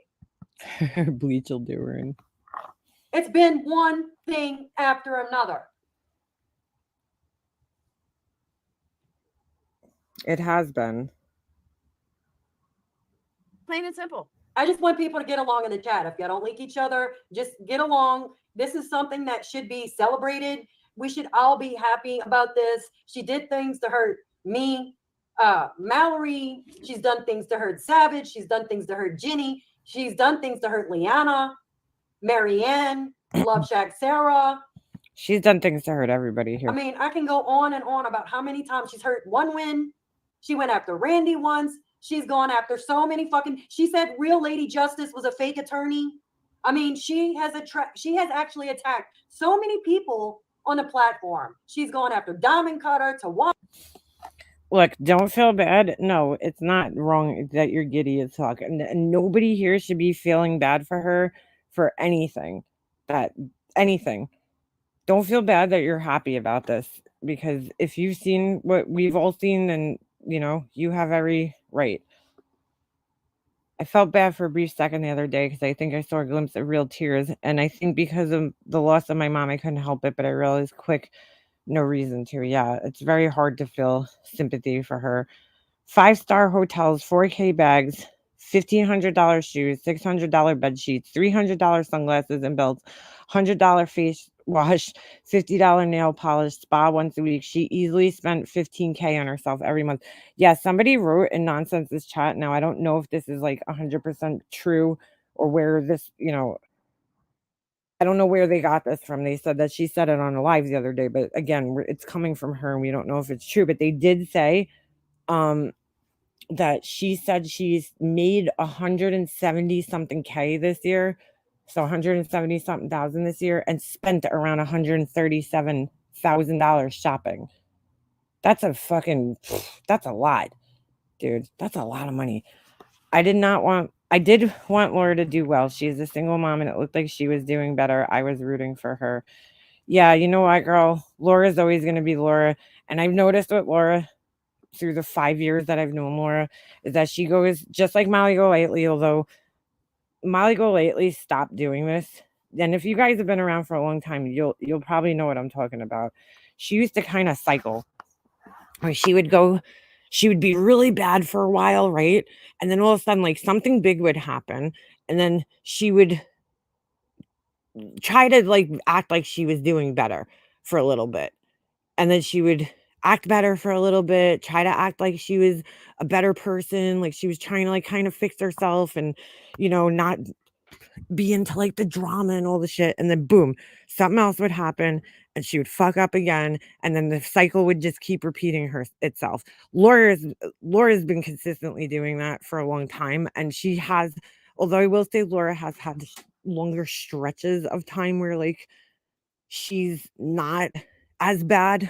You know what I'm saying? Where Molly Golightly, it's very short periods, you know? And then she just stopped doing it. And then she just pretty much stayed consistently shitty for the last couple of years. But Laura will go through ups and downs where she'll be like, you know, she'll do something stupid, she'll get herself into shit, and then she'll go back down and try to kind of fly under the radar for a little bit and act like she's not in the drama and she's not doing this and she's not. But at the end of the day, Laura's still Laura. Laura's still Laura. And she's always going to be the same person, you know? I don't care. Single mom, married, Laura's always going to be the same person. You know, it's always an act that she's putting on, a show that she's putting on to get people off her back. And then she's right back to the way she used to be. And she just cycles through all the time. I thought she was doing better at one time too. Then I became friends with her again. And then I was reminded of why I wasn't friends with her, because I was like, Laura's just fucking Laura, dude. You know, she's always going to be out for herself. She's always going to be fucking throwing you under the bus, getting you in trouble, saying stupid shit, doing stupid shit. That's Laura. Worrying about, you know, herself, not caring about other people. That's Laura. That's just who she is. Susan Livingston. There's so many people. Mary. Where I will give Laura credit, she has toned it down a little bit. But then again, I also haven't been watching her all that much. So, like, I don't really know what she's been doing over there, but she might have just found new people to fight with. I don't know. Gone Girl, who was just in here, Kim Lowry. Look, I'm sure Kim is in heaven, like smiling. Like, Kim Lowry, this is for you. We love. Yes, she is. Yes, she is. I know many people that MGL chased off this platform and fucking just tried to destroy that are probably smiling right now. Love you. And, you know, she really tormented Kim Lowry, Barbie, Ginger Locks. The list goes on and on and on and on and on again. Mary. It really does. Come on and on and on and on. Serendipity. Yes, she has tormented so many fucking people. So many. Gone after them. She even went after Laura. Exactly. PMM. Laura threatened to kill you. I remember that. The list is endless, y'all. And it shouldn't be who's calling you out. This woman will destroy your life. Yeah, she's going to have to start selling off some of that designer shit. She'll have to open that closet up and have a little fucking garage sale. If you're talking about her. Destroy your fucking life. If she doesn't succeed at destroying your life, she will assassinate your character on here and fuck up your credit on here. Or try to. Your credibility. At the end of the day, she's entertaining. She's not entertaining, you fucking clown. Do I agree with everything she does? No. Do I co-sign everything she does? Oh, well. Laura, yeah, you do. You co-sign everything she does by being her friend and doing streams like these and defending her fucking actions. Absolutely. You're co-signing all of her shit right now. Well, you're certainly simping for her now. Hell no. Does Justin? No. Does Goose or anybody else? No. Do all her Patreons? No. Wow. Do all her subs? No. Maybe Cork. I'm just kidding, Cork. No, you're not, Laura. But nobody's going to co-sign everything someone does. Everything a creator. I would say if I was to, this is a guesstimate, okay? I would say 95% of the things that Molly Golightly does are fucked up. Not 95%, okay? She's 5% cool. She's all right. She's 5% okay. 5% acceptable. 5%. I like that. 95% fucked up. I've seen Molly nice, like, for a second of her life. I've seen her smile for a second. I have not really seen Marissa do anything with good intentions in a very long time. Yeah, me neither. Okay? In a very long time. I've never seen her do anything with good intentions. I want you to put in the chat what Marissa has done good for this community and how anyone has benefited for it in a good way. Name one thing Marissa has done, and you will not be blocked. You can hate my guts. Name one thing Marissa has done besides the fucking charity, okay? What has she done that was so great? Look in her It was so chat. great. There's just 0, 0, 0. Peter Nobody does. could think of anything. I'm not going to do it. People don't do it for me. My Patreons don't co-sign everything I do and say. Sometimes they cringe. Sometimes they want to die. Sometimes they leave. It is what it is. Sometimes, Laura. Okay. Oh my God. Yeah, that's Laura speaking. Just, pure stupidity. Hey, Lisa. You mean, Laura, when you told someone that their mother died because they were so ugly? Yeah. Or when you told another creator that they weren't a good parent because they lost a child? And at least, Oh yeah, I forgot about that. I didn't lose a child, right? You mean that, Laura? You mean that? Okay. You mean that, Laura? Okay. Right. Now, man, at least she's got a better memory than I do. I forget a lot of this shit. Like, and then it's like, oh my God, you're right. That did happen. Read this that's highlighted at the bottom. She will come back to another platform and rock it, right? Y'all say karma gets you in the end. Well, you might want to watch your backs. That's I'm taking that as a veiled threat.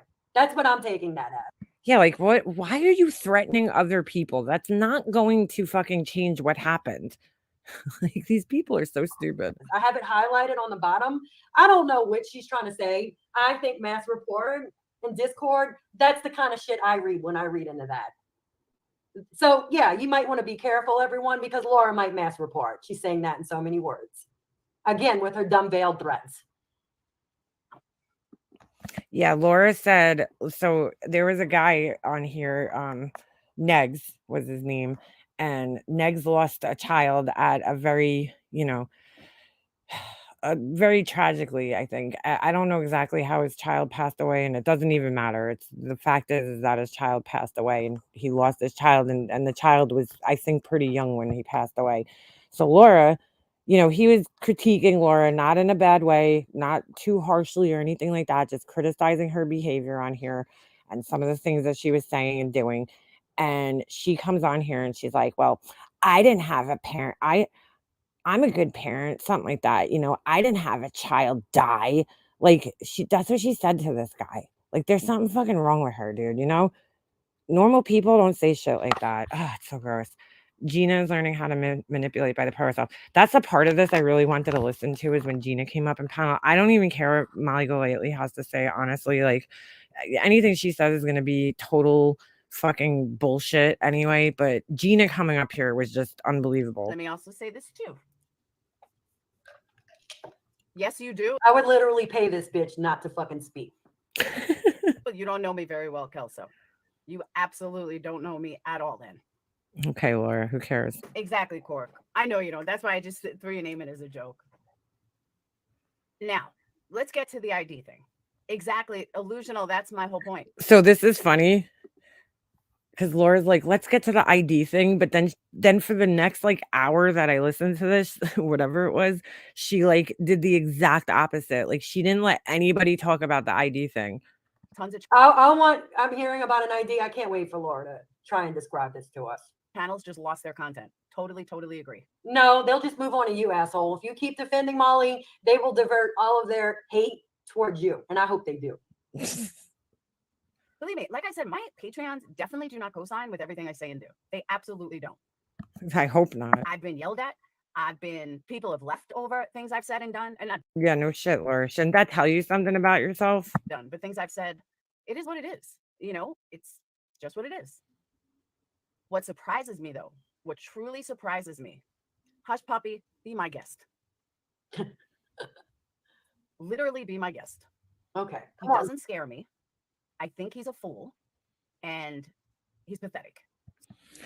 Oh, it says that damn Unirock is intending to target you too. That's who she's talking about, but she won't say his name. So I don't break TOS, though. That's the difference. I don't do anything to break TOS. That's debatable, Laura. Didn't Laura lose a channel? Yeah. Because she was. Laura's already breaking TOS by being here because she had a channel terminated. So she shouldn't even be here. Harassing someone. Does anybody remember what Laura's channel was terminated for? So much shit has happened. I don't even remember, but she had a channel that was terminated. And I'm trying to think of what it was for. I don't remember. I got to think about that one. How long before she talks about the size of his wiener? Yeah, she'll be like, "Ooh, little pee-pee boy. He's got a small penis." We know. She lost the whole entire, like the whole channel went bye-bye, right? I don't remember why she lost that channel. This had to be like 2.5 years ago, right? Yeah. It was something perplex.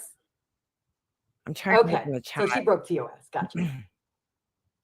So here's the other thing. Wendy wrote in the chat, she goes, "You sure about that, Laura? I have a playlist that would say differently." Yes, she does. Wendy definitely has some of the worst I've seen Laura. a lot of creators that are drunk, that are drinking, that are smoking pot on a live. What does this have to do with anything? Okay, here we go. Trying to excuse Marissa's behavior. How come nobody's targeting them? Right. Well, Nobody's hold on a second. This I remember hearing this and I'm like, "Laura, what are you talking about?" Nobody was targeting. First of all, nobody targeted her for any reason other than she was doxing people, if she even was targeted, okay, or reported. But second of all, nobody's targeting her because she's using substances, okay? Are they just pointing it out? Yeah, dude, because she's sitting in the car with her fucking 15-year-old son who's still a minor, Laura. And if that was any of us doing that, well, you know what would happen, Laura. You know exactly what would happen. And she's lucky that didn't happen to her. You know exactly what would happen if anybody else on this platform got up, fucked up out of their mind like that with their kid in the car. You know exactly what would go down. But she's sitting there, jaw swinging left to right, left to right, left to right. She's clearly on some type of drugs. You just tell by the manic, crazy talk and the fact that she's on the way to her mother's funeral services and the shit that she's talking about and the way she's acting and the way she's behaving. Dude, that's just not normal, bro. That's why people are commentating on that. No other reason. Nobody's targeting her because of that. I saw a lot of people actually showing concern for her in the chat. Like, boy, she needs help. I hope she gets the help she needs. I saw a lot of comments like that. So I don't know how the people watching her didn't notice that. Like, I mean, everybody else noticed it. I started getting clips, whatever day that was that she went live. I picked my phone up and I'm like, what is this? Everybody's sending me clips and I'm watching the clips and I'm like, I'm listening to them because I wasn't really watching. And I'm like, okay, why is this person sending me this clip? Like, I don't understand. So then I read their next text message. I'm like, oh, and I go back and I actually watch the clip and I'm like, holy shit, dude, like her jaw's swinging side to side. Like, dude, and then she's lying about it. No diet pill is making that happen. Because if that was the case, first of all, if you're on diet pills, you take them daily. You don't just take one once a month. That's not how they work. If you want them to actually work, you have to take them on a daily basis, right?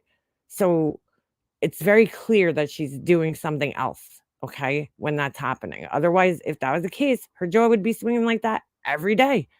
Every single day, her jaw would be swinging like that. But it's weird because we only see her when she's in these certain circumstances lately, right? Where she's away by herself, her jaw is swinging like that. She's in the car, stressful situation, her jaw is swinging like that. well, you have, you idiot. Didn't you fucking falsely target someone you thought was snorting cocaine, Laura? Didn't you do that like a year ago She sure did. to someone She sure did. It's on my other channel. You can go see it. because they were sniffling? You accused them of snorting drugs. Yeah, because they bent over on a live for like 2 seconds. Laura's like, oh my God, they're doing drugs.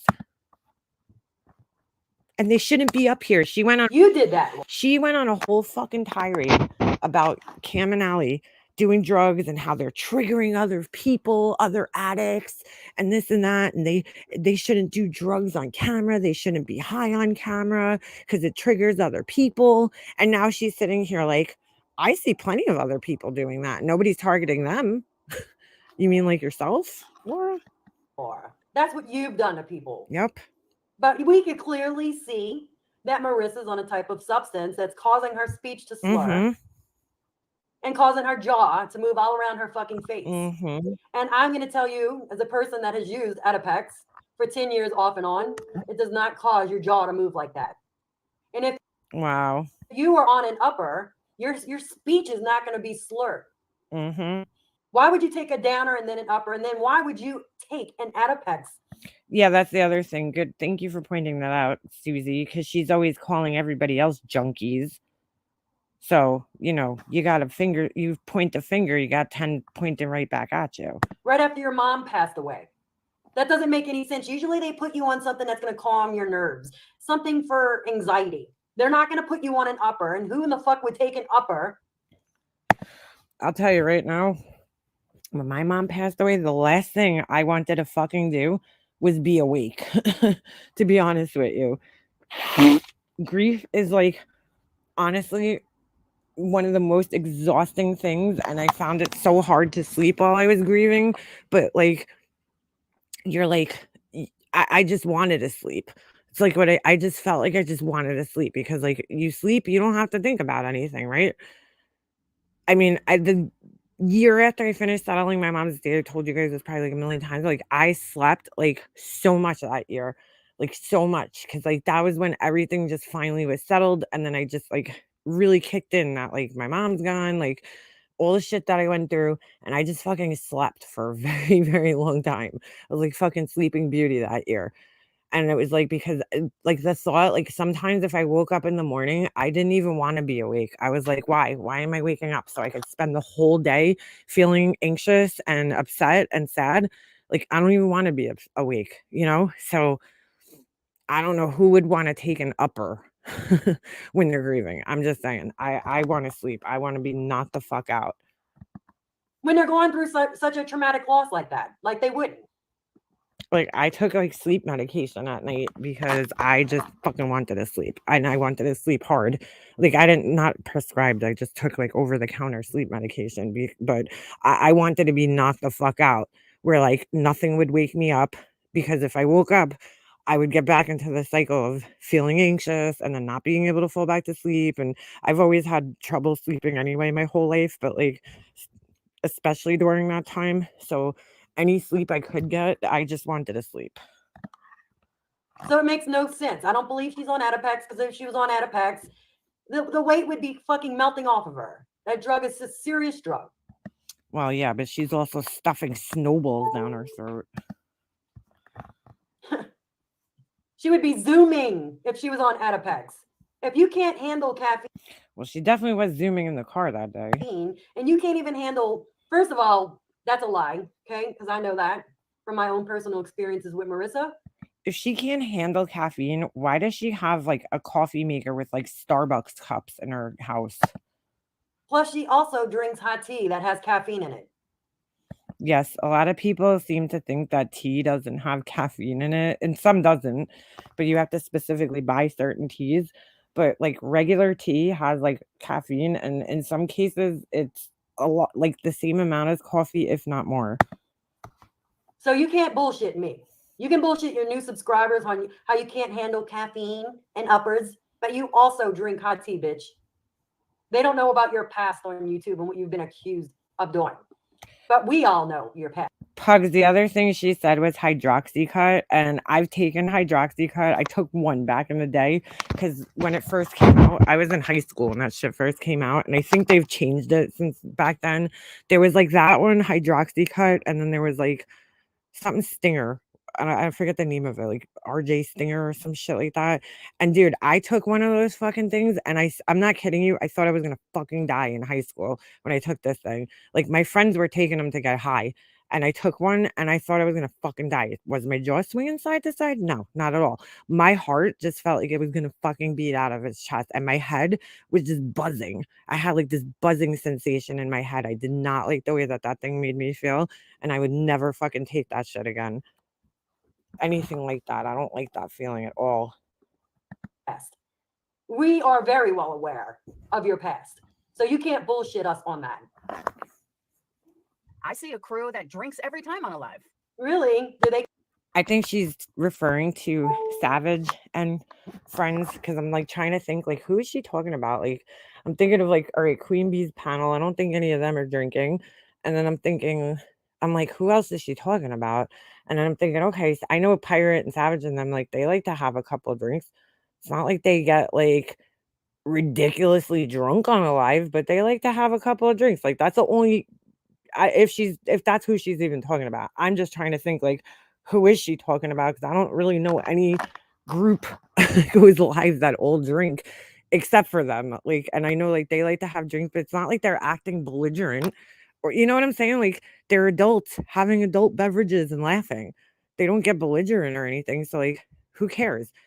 And last time I checked, Laura, alcohol's totally legal. Cocaine isn't. So like, what are you even trying to make this comparison for? Conduct themselves in the same manner that Molly Golightly does? I don't think so. No, How come nobody's targeting them? Well, because they're not targeting everyone else and innocent victims exactly. and targeting people not even on this platform, Miss Laura. That's what I want to know. Well, I just explained to you why they're not doing it. RK, I always show my face. Always. Except for today. Because I'm not on camera tonight. No, Laura, you don't show your face. You show like from the top of your fucking head. Sometimes we can't even see your whole face. Sometimes like your mouth is cut off or your chin is cut off. I don't know what's going on there. Because I've been live all day. Get the fuck out of here. Pot isn't legal on YouTube. I know you think it's legal on YouTube, but it's not. Laura, weed? Come on, dude. Stop comparing weed, which is legal in almost fucking every state now at this point in time, and fucking if it's legal in your state and you're smoking it on YouTube, you're not gonna get in trouble. Like, and alcohol, which is legal in every state across the board, with somebody snorting cocaine, Laura. Come on. Just remember that. Not every state is illegal. It's highly illegal where I live. All right, that's such bullshit because I looked this up last night when she said that because she's like, it's highly illegal where I live. No, it's not, Laura. Is it legal yet? Do you have dispensaries like they have here in Massachusetts and in California and Colorado? No, but they do allow weed for medical purposes, which is like pretty much the first step to it being legalized in your state. Okay, so pretty soon I'm sure weed's going to be legalized in your state too, Laura, because it's probably going to be legalized everywhere. It's not highly illegal there. Like what are you talking about, Laura? It's allowed for medical purposes. It's not highly illegal. You don't even know. You're just so, oh God, she's so. No, I didn't, Your Honor. What is her point in this? Is there a point in this? Has there been a point in anything she said so far? Is she trying to excuse Marissa's substance abuse? Pretty obvious substance abuse. Is she trying to excuse it? Of course she is. Yeah, and she's a laxative junkie, but that's a whole nother story. Because let's say I drink a beer on a live, it gives Marissa a right to be completely fucking high. Besides today for a couple of minutes, I haven't watched her in the last couple of days just because I've been busy doing my own thing, so I don't know. Sure, guy. But one of the things that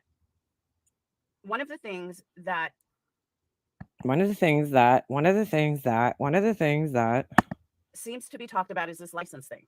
All right. I don't know about this, what happened with the ID. I've spoke to Justin about it. Like Justin's going to know every fucking thing that Molly's doing behind the scenes. What Molly did was actually ethically wrong. Number one, if you're in business with someone, you should not fucking blast them on your YouTube channel, you idiot. Yeah, definitely not. Period.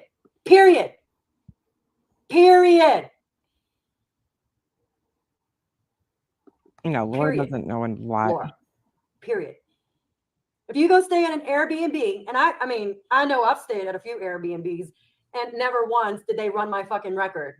The only people No, and they didn't exploit you on a fucking live. People that have ever ran my record. I said this today because if we ever get there, you'll hear these people making excuses. They're like, oh, well, the guest knew that she was on a live stream. Molly told her she was on a live stream.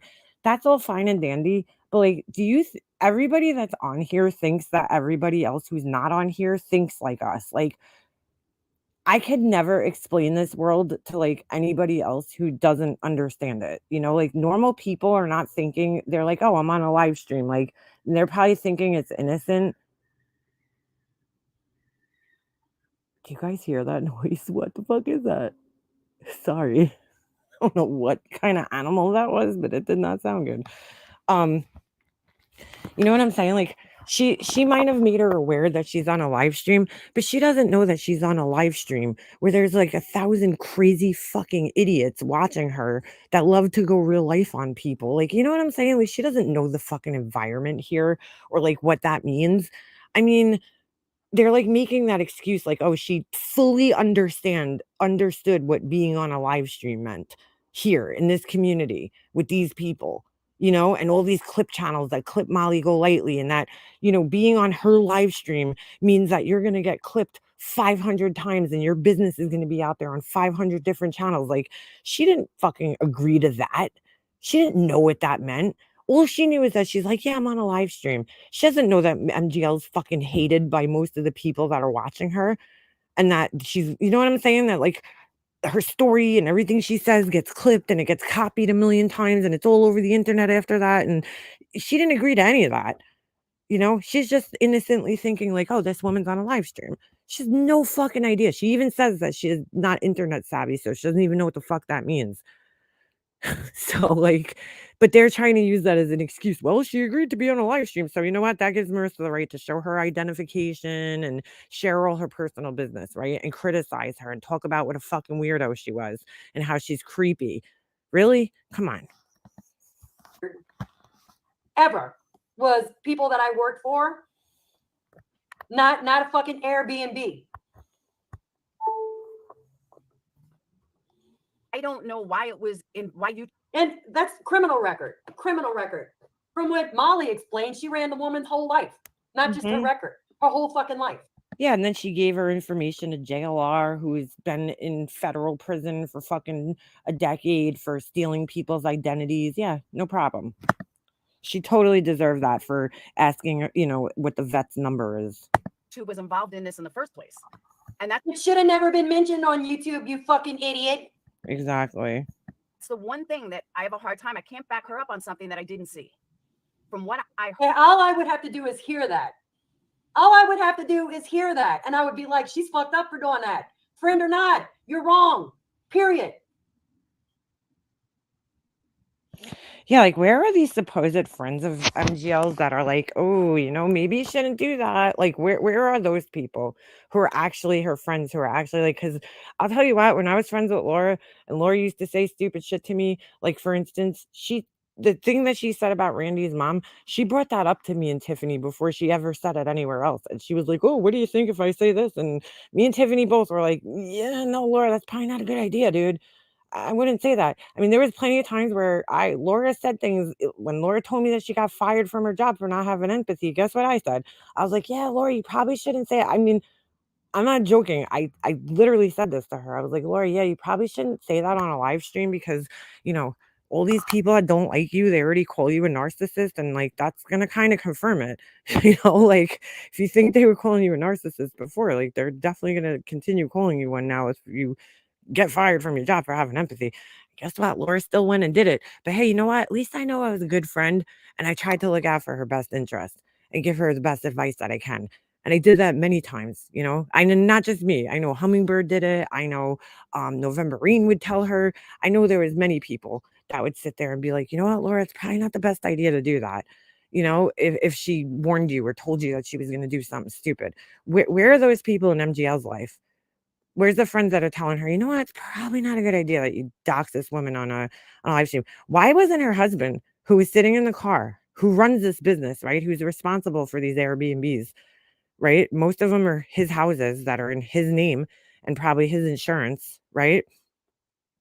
Why wasn't he, you know what he said when they pulled away from the house? She started talking shit about this lady. He goes, oh, can you wait a few minutes for that, my dear? My dear. Instead of saying, you're on a live stream right now, my dear. Maybe you shouldn't talk shit about our business associates or guests or whatever the fuck you want to call them, our clientele, right? No, he's like, you want to wait a second, my dear? So like he didn't care. He didn't give a shit that she was talking horribly about this woman that was staying in his house under his Airbnb and his insurance. You know, he was just like, all right, my dear, wait a second. Talk about a fucking enabler, you know?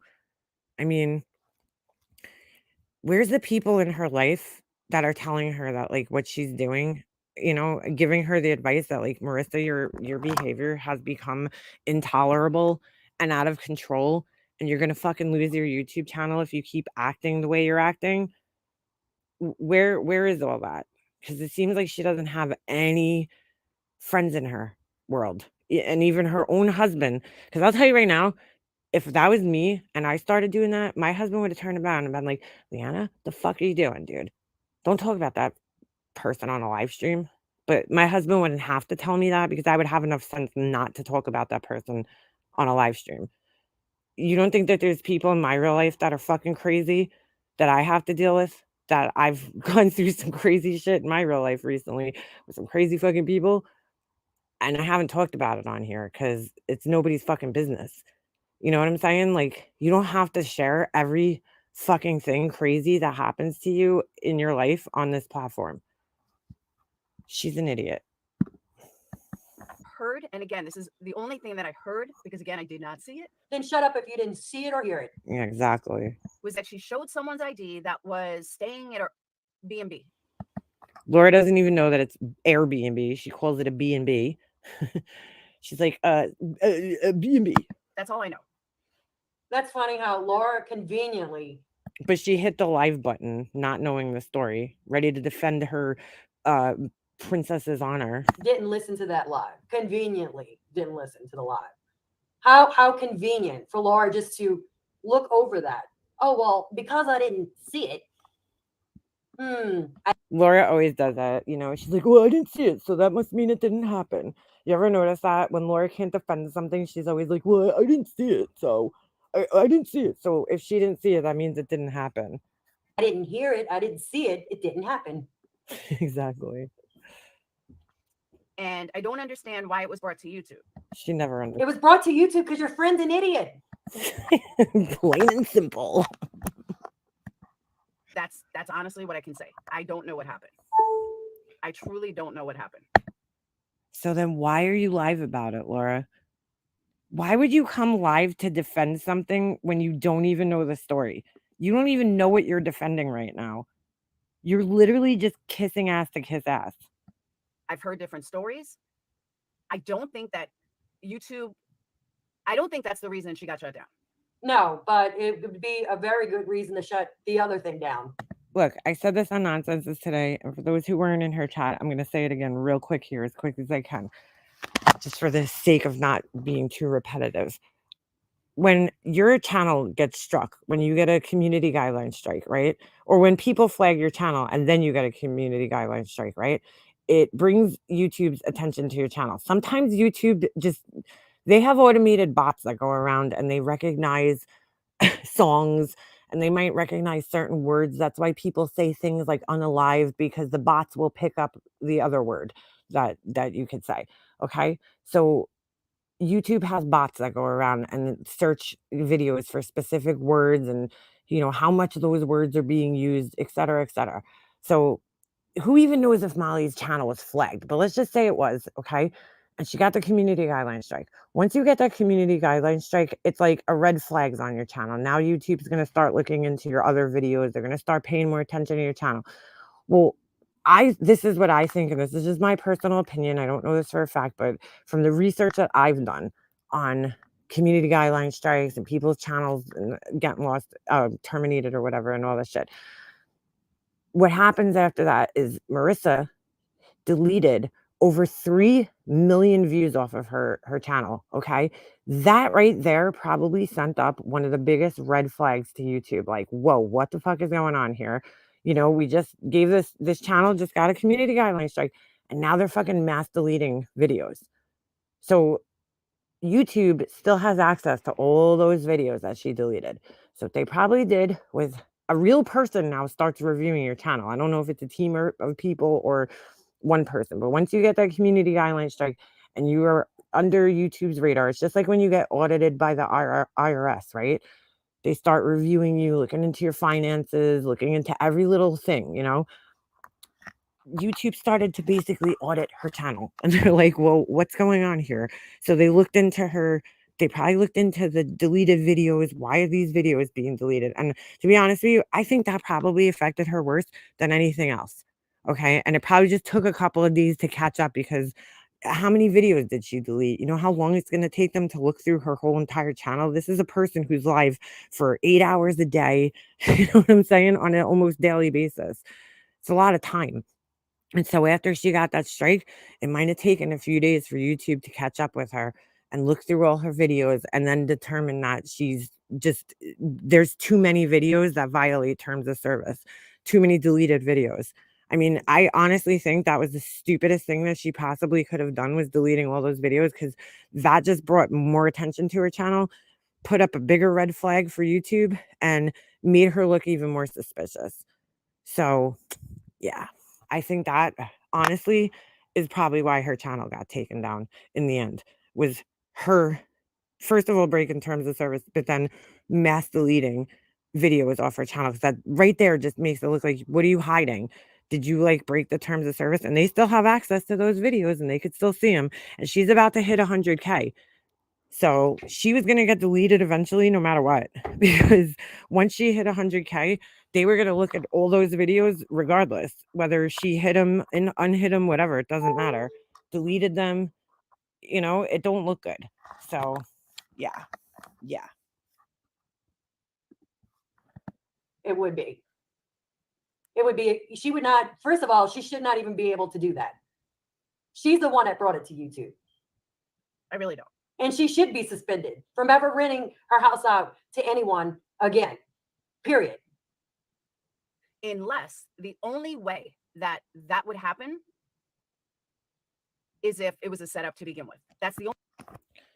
That's Laura's logic. The only way that this could happen is if it was a setup. Only way that would happen, because YouTube doesn't care about someone else's Airbnb. She didn't show What? any identifying information. Yes, she did, Laura. You just heard 5 times that she showed a license. So what do you mean? So it kind of sounds like if everyone's running with the fact that she shared her information with a guy he's a felon, and he ran her fucking record for no reason. Oh my God, Laura. I think Molly's highly jealous of anyone with an education. Of course. And I think when the woman said that she was a nurse, Marissa became automatically intimidated. Like, that's the only thing I could think. Why would someone want to abuse an innocent person that's renting from their Airbnb for 2 weeks, paying everything in advance? Right. Why would you want to abuse that situation? Why would you want to purposely hurt that person? Because you're a narcissist. That's putting food on your table. That's the reason, then that tells me that it was all a setup to begin with. A setup. Yeah, exactly. The best part of Laura right now is Molly herself said the lady is legit. Yeah. So Laura really looks stupid right now. Why is Laura like this? Like, something must have happened. Yeah, I don't know. For what? So that's about to come unglued. That's my opinion. She did not actually show the ID, and that person was So somebody's in her chat lying, saying that she didn't show the ID, and her fucking minions that come up on the panel after this are like, oh, she covered the information. But right before I watched this live, okay, Queen Bee was live, and she showed me. I went on her panel for like 5 minutes yesterday, and Queen Bee showed me the screenshot of Molly Golightly, and she covered up the woman's picture with her fingers, but you could see all the other information on her license. So they lied. All her little minions that came up on the panel to defend her, they're like, oh, she covered all the information with her hand. No, she didn't. Is this idiot really saying 6 weeks? That's a lot of money. So now Laura's saying it's a possible setup. My only question that I have not been able to get an answer to is, why was any of this on YouTube to begin with? Because your friend brought it here, you dummy. Why did YouTube know that this girl was acting crazy? Like, why was that woman was not acting crazy? I mean, Laura, do you really even have to ask this? Like, do you really have to ask this? How else would it get on YouTube? The only way it could get on YouTube is by Molly Golightly putting it out there. Like, why are you even asking this? Oh my God, I can't. I heard everything. The woman was just inquisitive. That's not acting crazy. No, not at all. Asking questions, that's not acting crazy. That you shouldn't deem that as crazy. It shouldn't even be recorded or online. Your friend brought it here. Oh, I hate her. Is any of it brought to YouTube? That's the one thing I have not been able to get an answer about. Like, why does YouTube know this woman was acting crazy? You know what I'm saying? How is she able to not get an answer about that? Like, how is she unable to get an answer about that? Thank you, Cece and Ann, for the super chats. No, not Molly's setup. That it was a setup by this other person. That's Gina. You can't. All right, I'm gonna drop a link, and you What other can person? tell me because that's the one thing. All right, we're gonna listen to Gina for like a couple minutes, and then I can't take any more stupidity on this. Plus, I'm hungry. I need a snack. I'm dreaming of. I know I have an apple, a Honey Crisp apple, and I want some apples and peanut butter. And I'm not gonna put you guys through the torture of me eating on here. So Okay, so all right, now So Laura's gonna try to defend that now. That's what Laura's gonna do. Right now. that's exactly what. Anyone defending that, like, I have no words for anyone defending that. forget someone. So Molly was on a live when she went there. Listen to this. She went live and showed that lady. Why? Laura, who's such great friends with her friend Molly. I hate when she says Molly. I don't know why. It just triggers the fuck out of me when she calls her Molly. But anyway, Laura's such great friends with Molly, that she didn't even know that she had an Airbnb in her house. Like, that's kind of basic. Like, if you're even slightly friends with her, you should know that, Laura. But you just don't. Sorry, that's her. I don't know why it's so quiet. Did I press? She set them up and they were in Georgia. Someone followed her to her mother's funeral. No shit. Barbara Brunson brings up a great point here in Alicia's chat. She says, if Laura and Marissa are such good friends, why haven't they spoken on the phone after all this? Then Laura wouldn't be speculating right now. She would have the facts. Yeah, exactly. She would have facts. Yeah, exactly. It's a great point. Hold on. Everything that I've been saying, it ended up in a text. It didn't go to anyone, but all right. What? She says everything I've been saying ended up in a text. What? How? You will never show someone else. Yeah, I would never. I said that earlier. I said I that's why, but I don't. Laura, really? You would never show somebody else's ID? Really? How many times have you accidentally doxed your own fucking Patreons and whatever friends on your computer? Okay. I didn't see it, so I don't know what happened in the first place. You know what I'm? Then why would you go live and Oh, I'm sorry. You guys couldn't see the air quotes around accidentally when I said that. simp for someone and you don't know their actions? You don't know anything. You never know anything. Saying, like, I just don't know what happened. Like, I just don't understand. It's like pulling the string again on the Laura puppet. Just like, I don't understand.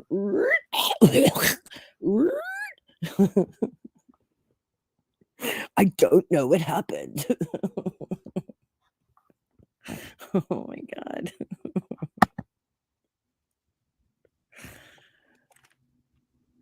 Let's fast forward through Queen Laura. Bee set her up the first time. No, she didn't. Please do. At all. That I can tell you for a fact. Let's listen to fucking. I said that you have to. Oh shit, I didn't realize Alicia skipped the whole part with Gina. No. If you don't like somebody, let me tell you, if you don't like somebody and you were the witness. I just sat through all of this for nothing. Oh my Like that, you would bring it up. All right, I give up. I'm not playing MGL on my channel. She ain't getting no fucking playtime on my channel. She's banned from YouTube, so sorry. Oh my God, I can't believe she skipped through all that. Did she skip? Hold on. 100%. All right, let's just listen to this. Sorry. They can't get a hold of or charge videos, something, for our own people, and watch them all fade Oh, out. all right. She Watch was them a little totally behind in the live. fade out. Okay. They would Kind of like what Laura did. Laura faded out. Laura has no hoop here. She's got to restream everybody's fucking content to be relevant. I watched her live the other day. It had 40 people in the chat. Oh shit. While she's restreaming, I guess a hearing, right? 40 people were in her fuck. I don't understand why Laura does that, because I'm like, I don't like nobody. Like, if people want to watch the live and they want to participate in a stream, then they want to participate in a stream where there's like other people, not like 40 people there. I don't know. I just don't get it. Chat.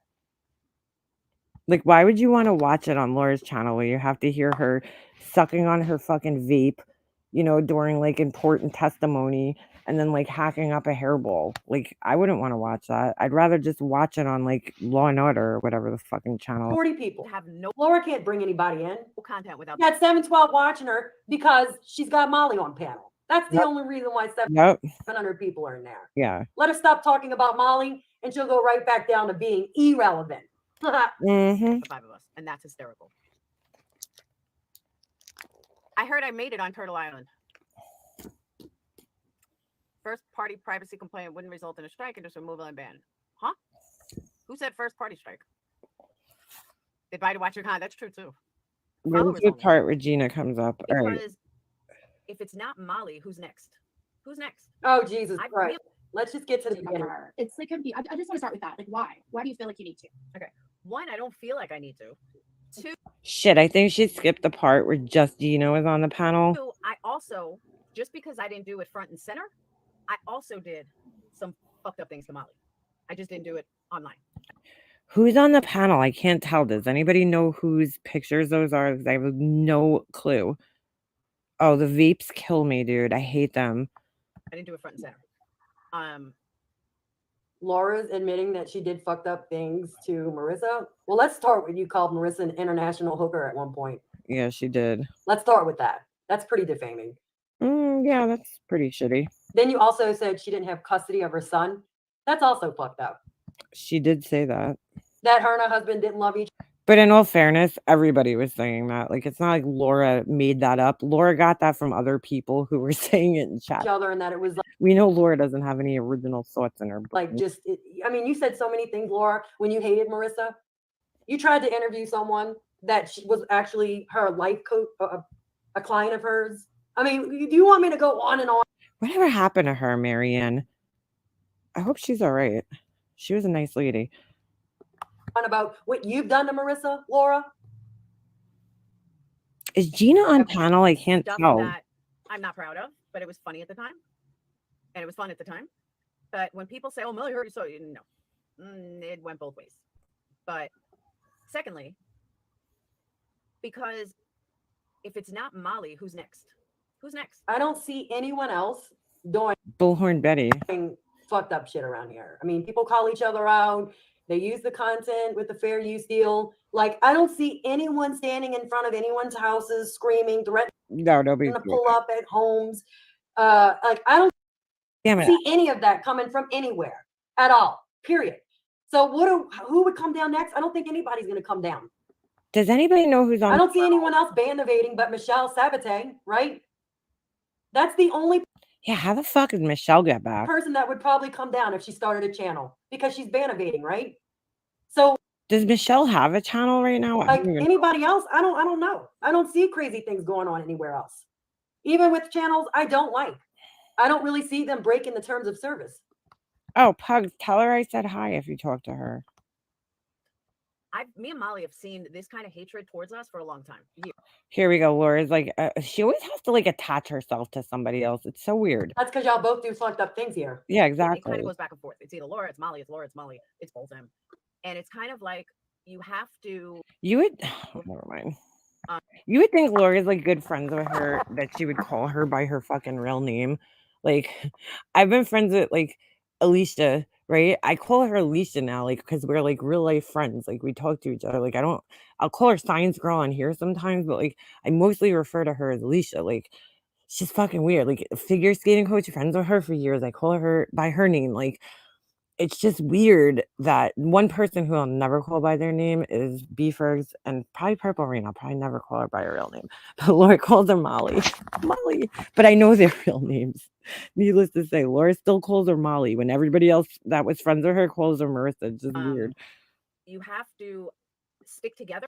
And I mean, I did hear Devious over there saying, why don't you just ignore it? Look over it. Let me tell you something, Devious. When it's you and your life's being picked apart and you're shredded all over the fucking internet, try to fucking look away. Because I saw how you went berserk on Amber when Amber was fucking tearing into you.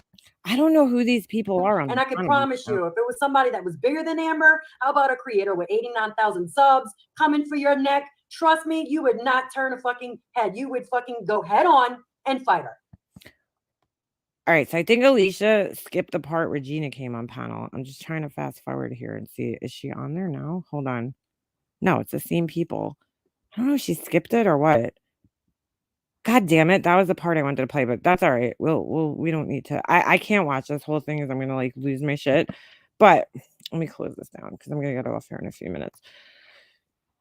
Gina came on panel and she was just being so overly dramatic. Oh shit. You're telling me to watch now. I just closed the whole window. What happened after that? I'm not watching the part with MGL on here. I cannot listen to her right now. I don't even know who's on the panel. Who's on the panel over there? Laura, well, anyway, when Gina comes on the panel, right? She's totally fucking lying. Like she's making things so dramatic. Like she's like, "Oh my god, the girl asked about this." Oh yeah, no, I'm not playing MG on my channel though. She's banned. She's banned from YouTube. She's banned from my channel. I ain't fucking putting her on my channel and getting from. I know. Well, that's the thing, Beefer, because I don't want to say your guys' names because you don't share them here. That's why Alicia shares her name here, like her first name. So I'll call her Alicia. But you guys, you don't share your. If you don't share your first name here, I'm not gonna call you by that like here. So I don't want to get in the habit of that. Like M's, I will never call her by her first name or you or anybody because I don't want to put their first names. Yeah, I'm not putting MGL on here because I ain't risking my channel for her ass. But some chick totally put Laura and MGL in their place. I saw that part last night. Yes, she did. She totally did. And then I think she must have came up on Alicia's panel, but I fell asleep last night because I fell asleep before Alicia even got to the part where people came up on Laura's panel, and then I woke up again and I was watching and I heard the part where the girl was on her panel, and then I fell asleep again, and then I woke up again at like whatever time it was, and I tried to rewind, and I was listening for a little bit, but I still have to go back and watch the whole rest of that where like MGL was up on the panel. But somebody just sent it to me without commentary, so I might just watch it like that, like straight off Laura's channel. But that was the one up on the right. Oh, so Gina was up. The girl was up there. Okay, so that's who is up on Laura's panel. So Laura just put out a link to whoever, and people just started jumping on there and telling her about herself. I mean, I guess I'll give Laura credit in the sense where she didn't just bring up only her ass kissers, but Laura ain't no dummy. She knows that it's going to be a more compelling show, you know what I'm saying, for her if she puts up people and then people are fighting. Like she knows how to cause chaos for views. Gina will learn the hard way. Yeah, Gina is going to learn the hard way. She absolutely is. The Airbnb guest that was flirty with MGL was not weird to MGL. What do you mean? The young exchange students that she had there? Yeah, Laura just, she'll just pretend to be blind to something. Like, dude, let me just tell you guys who haven't been around. Laura is no dummy to who MGL is. She knows exactly who she is. She's talked about it. She's called her a narcissist. She's more than uh she's more than admitted that Marissa's a shitty person. I mean, if you go back on her channel, you'll see videos of her talking shit about Marissa. So like she's well aware of who she is, but like right now it benefits her to be on her side and try to play nice with her because even if Marissa's not around, it'll still benefit her in some way because she's got Justin and she's got all the other people that are surrounding MGL that Laura could feed off of, you know. Maybe she'll get in good with Justin and all these other people. Who knows? Why you would want to be with those people, I don't know, but a narc calling a narc. Yeah, exactly. But she was always well aware of her behavior, and it's just really funny to listen to her trying to stick up for her now, acting like she doesn't know who she actually is. Come on, Laura. That she's not out all for attention. Like Laura's called her out many a times. They've called each other out.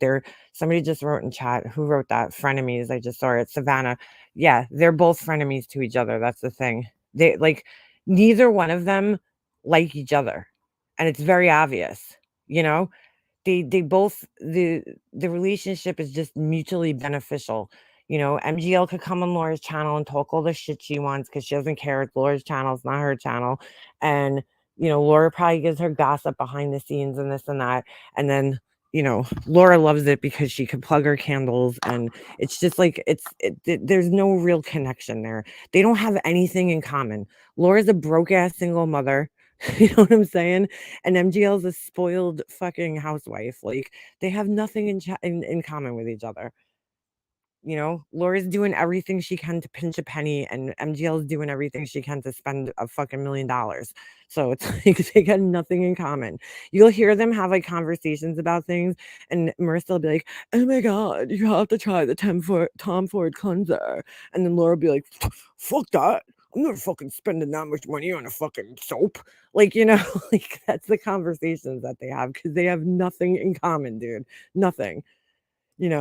MJ will be like, "Oh, I got my Range Rover detailed the other day." And Laura will be like, "Fuck that. Fuck that. I washed my own car." Like, my car's fucking spray painted. It's like they have nothing in common with each other. Nothing. Yeah, all they have in common is being YouTubers and fucking e-beggars. And that's about it. Can you imagine if Laura and Molly were married? No, that would be scary. That's a scary thought. I mean, really, that's like the whole, like, their conversations, just like Laura's like, "Oh, I'm gonna show you my daughter's prom dress," and then Marissa's like, "Oh, it's sequins, sequins, sequins, sequins." Like, like you could tell she is like does not like it. And then she's like, "What jewelry is she wearing with it?" And then Laura's like, "Oh, she has a necklace and earrings that she's wearing." And then Molly's like, "She shouldn't wear both necklace and earrings. She should only wear one or the other. It's too much." And then Laura's like, "No, that's what she does every year." Like, their conversations are always them like lightly arguing with each other. You know what I'm saying? Like, they don't agree on anything. I don't know what the fuck they have in common at all. Yeah, she hated the dress. Hated it. I know, Just Angel. No, she's not in here. I miss her too. She was in here. Yeah, Oli Bali's allowed to wear sequins. Yeah, she's a fashionista. Because, that shirt that she wore to her mother's services, that was so appropriate. Just button like the last 2 buttons on that button-up shirt and call it a day, right? The 2 lowest buttons on the shirt. You're good to go. Funeral time. Like, what the fuck was she wearing, dude? What's wrong with that lady? Dude, I'll tell you what's wrong with her. She's a fucking narcissist who can't take not being the center of attention at all times. She has to be the center of attention at all times. So that right there, I mean, you don't get breast implants that big unless you're intent on being the center of attention at all times. Because let's just face it, right? They don't look good. They don't look natural.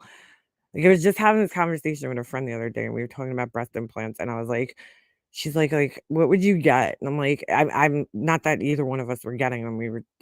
It was a weird conversation that we got into about a friend that is going through something really hard right now. We were talking about breast implants, right? And she was like, "What would you get?" And I'm like, "Well, I'd probably just go to like a C. Like, I feel like that would fit my body frame. Like, I wouldn't want anything too big because it would look ridiculous, like." But, like, 'cause it would just look out of place, and then I feel like it would cause too much people to look at me, like, too much attention. Because, like, when something looks unnatural, it causes more attention, just like all that plastic surgery. It's like, dude, like, that doesn't look natural, so it causes more people to look at you. You know what I'm saying? Like, you're just drawing attention to yourself. So, she couldn't take not being the center of attention, even at a funeral, which is sick, dude. Sick. Laura would want a Motel 6 and Molly would want the Four Seasons. Yeah, exactly. Laura'd be like, "Fuck that. I'm not staying at the fucking Four Seasons." That nasty brown Tootsie Roll jacket drives me nuts. I just want to throw it away. Yeah. Thank God we don't have to see that thing anymore, right? Thank God we don't have to see her stuffing herself into that thing anymore. I am behind in video, but I think Laura got the bite your nose off from Molly's Patreon post. But I don't think Laura's in her Patreon. How would she see that? Oh my God, Life for YD. Yes, I do remember that. Laura and MGL had the titty battle. Yeah, Laura took a picture. Who even knows if that was a real picture? Because, of course, her face was conveniently not in it. She took a picture of like her boobs in a bra and posted it on her community page. And she's like, mine are real. And I'm like, I don't even know. I don't think those were even Laura's boobs, honestly. Because she was heavy at that time. And the picture that she showed wasn't a person that was heavy. So I don't think that was hers. I'm so lost at all this news, but this has been very informative. Hey Jamie, how are you? Yeah. Look, man. I didn't see it all, but I saw some of it on Nonsense's channel, and then today I caught up with some of the live that she had the other day. Somebody sent to me that was clipped, and I saw a little bit of the exchange between her and the Airbnb guest, and I was just like, is it what we're like? I get it. The lady was saying some weird shit, but like it wasn't that dramatic. When Gina Diamond came on Laura's panel, she made it like it was so dramatic. And I think she was just trying to justify her behavior because, like, in retrospect, looking back, it really wasn't that bad what the lady was saying. She did say a couple of things that were like, okay, that's kind of weird, but like nothing too alarming. Like, I didn't think that she was in any danger. To me, it sounded more like she was just trying to cover old bases and make sure that, she wasn't going to be in any type of trouble. I mean, think about it, right?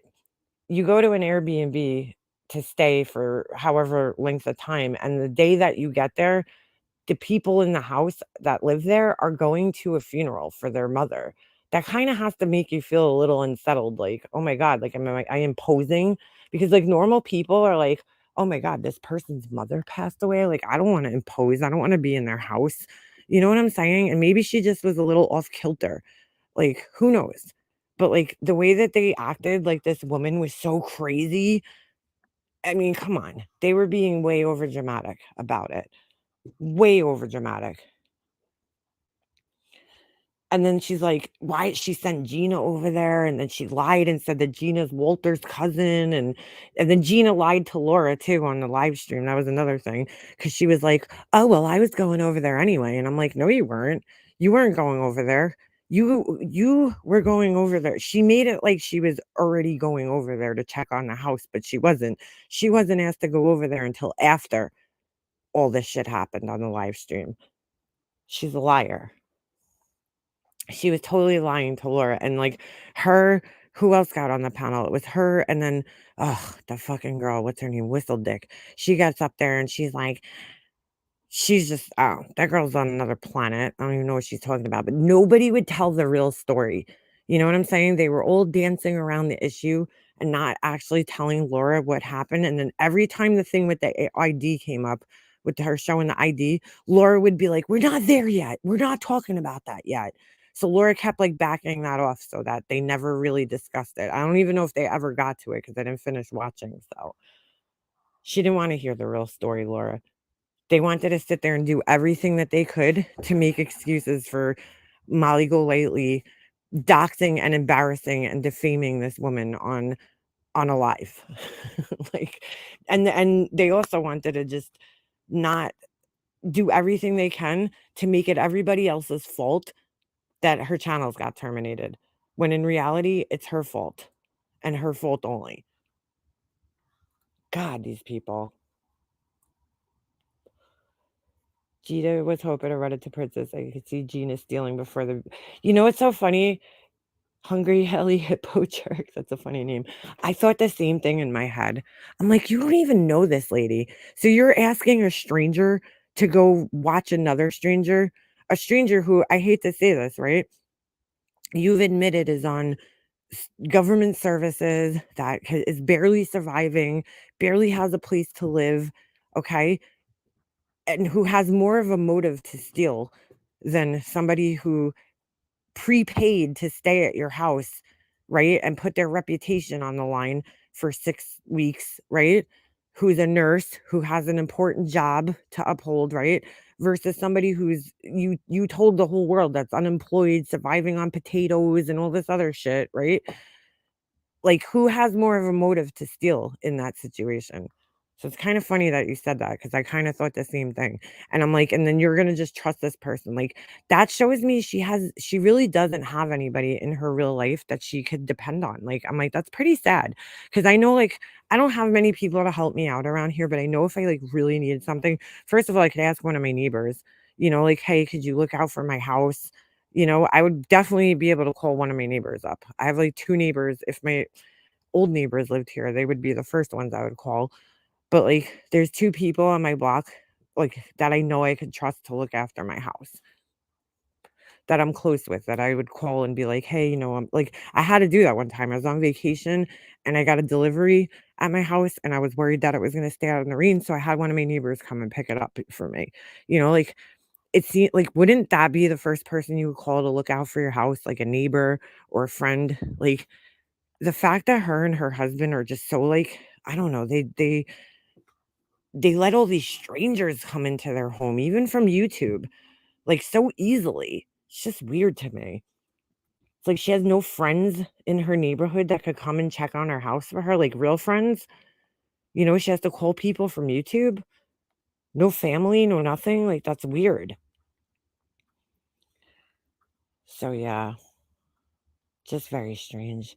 If your BFF came to your house, would you make them hang out in the hallway or the mudroom? No. No. Why she did that? That's kind of weird. Especially if it was your best friend. Why didn't she call Princess to go over there? That's somebody she should trust. No? Oh, but no, she fucked up with that.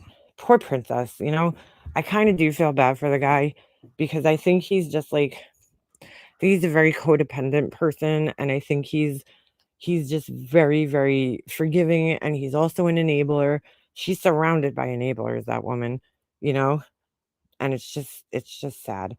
They're all talking about Kick. Yeah, Kick, that's not going to go anywhere. People love YouTube. They're not going to leave YouTube and go to an entirely different platform.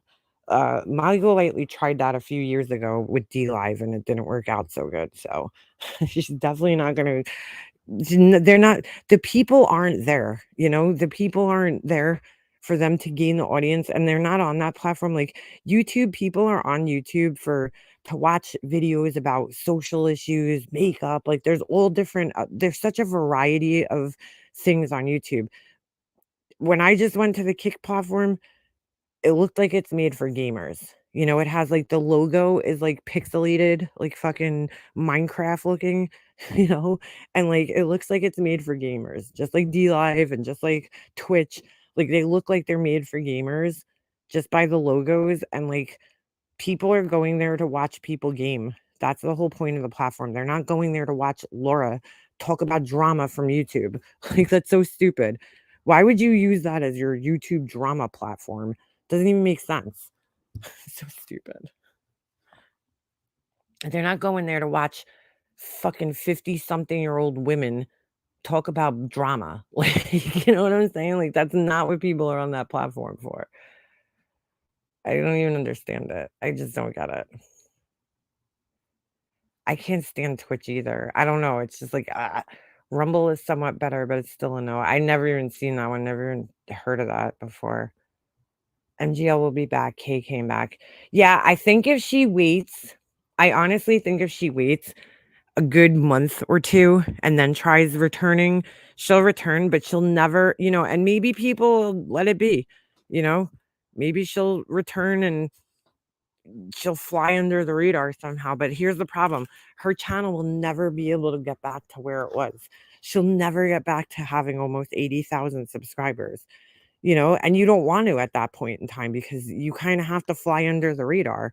And I don't think she'll get monetized again, like, if Kay is back, is she monetized? I don't know. I don't watch her. Rumble is annoying. I can never find the chat. I don't think there is one. I don't know. There's so many people here, like, we're all used to the way the chat works and the super chat. Like, people, especially older people, us older people, and I'll be the first to admit it, I was pretty tech savvy when I was younger. And I was always like, yeah, like, enthusiastic about learning about new programs and technology. Now that I'm old, I'm like, I don't want to fucking learn this shit. I still don't even fucking know Discord. Like I'm like so like reluctant to learn new platforms. Like when I went on Discord, I'm like, I don't fucking understand this shit. Like I really don't. I really don't understand how to do anything. If it wasn't for Hummingbird, I wouldn't even be able to put a Discord together. She put my Discord together because I was like, oh, I don't have the patience or the time to sit here trying to figure this out. Like, you know what I'm saying? Like people just don't want to go and learn a whole new fucking platform. Shit, when MySpace, right? I was on MySpace and I loved MySpace. When people started going to Facebook, if you look at my very first post on Facebook, it's like me going like, why? Why do we have to be on here? Why is everybody going to this platform? Like, I don't know. I don't like change, I guess. But I was like, oh, I was like, now I have to learn a whole new platform. Like that sucks, you know? And it's like people have tried, like even TikTok. I'm like, I can't get into it. Like I just can't get into it. I go on there and I'm just like, oh, I hate this. I don't like that you can't see the likes on there. Like you can't see who liked videos. That bothers me. And then you can't write long, just like Twitter too. Ugh, I hate Twitter. You can't write like long comments. Like I do not like being limited to like how many, I don't like being limited to how many characters I could put in a sentence. I hate that because I'm very long-winded. So like I don't want to be limited to like 2 sentences. And like on on TikTok, you run out of like comment. And I'm like, fuck, I hate that. I hate that.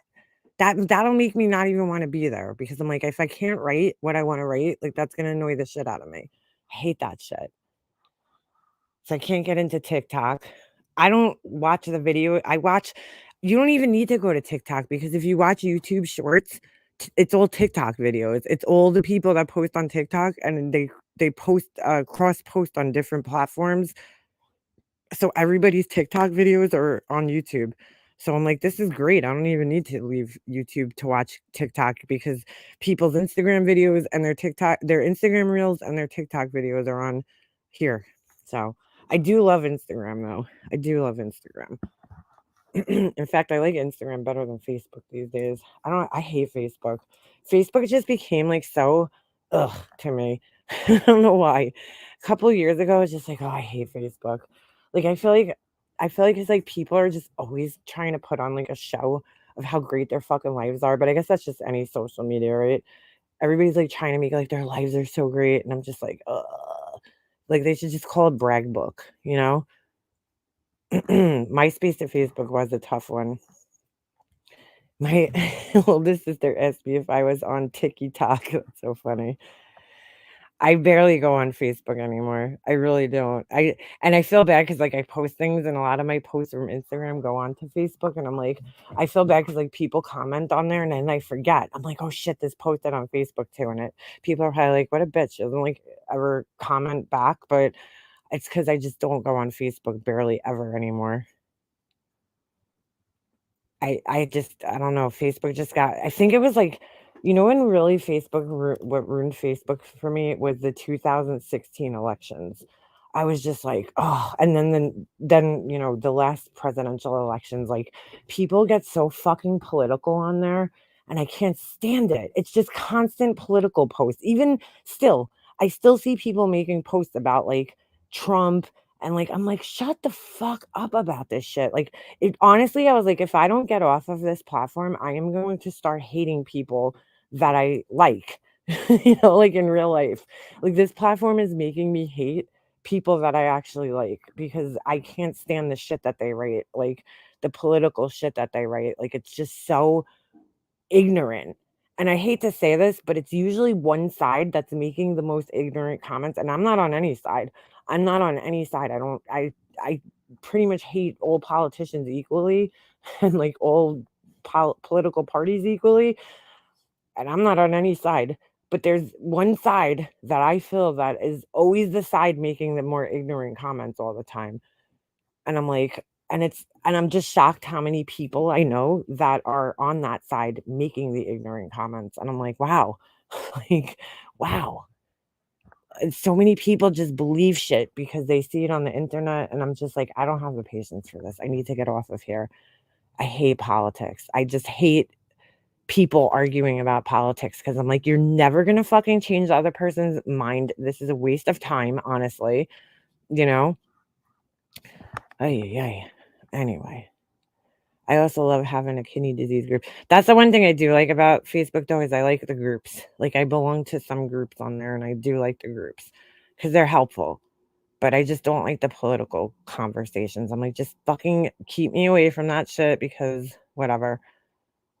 So thankful I have neighbors like that, and they can, with me, I just lost that. Sorry.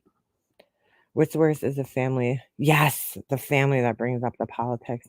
They have neighbors like that, and they can with me. We are like, can I have some sugar type neighbors? Yeah, exactly. I think Molly Golightly's neighbors are like, can I have a prescription to Xanax type neighbors? I don't know. That's the way she describes them. She's like, I'm surrounded by doctors. Everybody that's a neighbor of mine is a doctor. And, they write me prescriptions. Because if she's taking all these diet pills and shit, where is she getting all these prescriptions from? Like, what doctor is writing her prescriptions for all these different types of diet pills? Because, like, that can't be safe, right? Like, she's on, I don't know if this is true, but I said in the chat the other day, I think it was nonsense. This child's like, I'm surprised she's not on that Ozempic shit because I keep seeing that everywhere. And every time I forget what it is, and I'm like, what the fuck is Ozempic? And then I go look it up and I'm like, oh, I think it's like an injection that you give to yourself for like weight loss. And somebody said that she was on that. And I'm like, okay, so then why would you be taking diet pills and taking this injection? And like every medication, she's like, yeah, I take Topamax. It's for this, but I take it for weight loss. Oh, I take this medication. It's for diabetes, but I take it for weight loss. Like, where are you getting all these different weight loss medications from? I don't understand. Like, what doctor is prescribing you all of these different medications for like weight loss? Like, that doesn't make sense to me, right? But even if she went to a diet clinic, wouldn't you think that they would only prescribe her one medication for weight loss? Like, not 10 of them like she makes it like she's getting? So weird.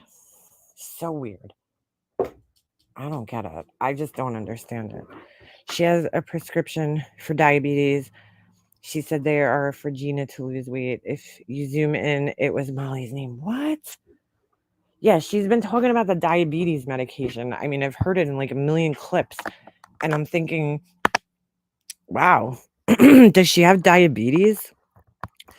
If it's a diabetes medication, right, then it means, yeah, she was taking Saxenda. I remember she made the videos about that. Makes bad advice vids about it. I remember that we played those on here a while back, similar to Ozempic. Yeah. That's what I'm saying, Deconstructing. Yeah, mixing all these medications can't be good. That's probably what it is, Beaver. She's a doctor shopper. Because I'm saying, like, if the medication's for diabetes and it's being prescribed to her for an off-label use, right, for weight loss, like, initially it's a diabetes medication to lower your blood sugar. So it's just, I think you're right. I think diet pills mean Coke. I agree 100% with that. That's what I'm kind of getting at here is like, you can't be taking all this medication for weight loss. No doctor is going to prescribe all these different things to you for weight loss. Like, no one doctor. So it's either you're going around to all different doctors getting all these different weight loss medications, which is not good because you're playing fucking games with your heart, dude. Quit playing games with my heart. No. The best comment I saw yesterday was when she got terminated was Beef Rick. She's like, NSYNC is singing bye, bye, bye. I was like, oh my God, that's so funny. But yeah, I don't think she's really diabetic, Pug. She lies about everything. She drinks laxative tea for weight loss. Like, dude, how about just going on a fucking diet? It's metformin hubbies on it. What's metformin? Is that the diabetes medication? And then what's the other one? She says she's on Topamax or something, and that's for like migraines. I don't know. I don't even fucking know because she said so many medications. She has named so many medications in the last like fucking couple of months that it's so confusing, and I think it's meant to confuse you, you know? She's definitely abusing them if she's on medications. I did the Trulicity injection for A1C, but didn't lose weight and didn't keep doing the injection. I can never give myself an injection. I just never would be able to do that. That could be what's causing her blackouts, mixing all these teas, pills, and coke. Maybe that's why she wrecked her car. Oh, she wrecked her car? I didn't know that. Well, yeah, definitely. Yeah, they're not working in Black Eagle. Here's the thing, even if you do all these diet medicines, like, you still have to make that lifestyle change and change your diet. You can't be eating fucking ding-dongs and shit and fucking thinking you're gonna lose weight and tamales. Jesus. What a waste. You know how much that's putting on your heart, taking anything with, like, amphetamine type medications, whatever they're called, amphetamines? Like, that's dude, your heart is her heart, if she's taken hydroxycut and then, weight loss medication, most of them have some type of amphetamine shit in them, whatever the fuck they're called, legal amphetamines. I forget the name of them. It's late. Sorry. You know what I'm saying? Like, dude, that's gonna do a number on your fucking heart. And then doing coke, fuck. Yeah, no good. There was actually, hold on, before I get off here, I'll show you guys this, just for the people who don't believe me here. I know you guys do, but, there's 300 and something people watching, and there might be some lurkers from her neck of the woods here, okay? Because there's people who really think that this might be from the diet pills. And I'm going to show you guys. Let me go into my history, because I actually just happened to find this video before, and I was like, oh my God. Because I was looking for something else and I just happened to find this and I was like, holy shit, dude. This is a video of her clearly asking somebody for cocaine, okay, on a trip a couple of years back. Now, mind you, Princess admitted just 2 weeks ago to having cocaine with him at, is it this one? Hold on a second. I'm just trying to find which one it is. I think it was this one. Yeah, this is it.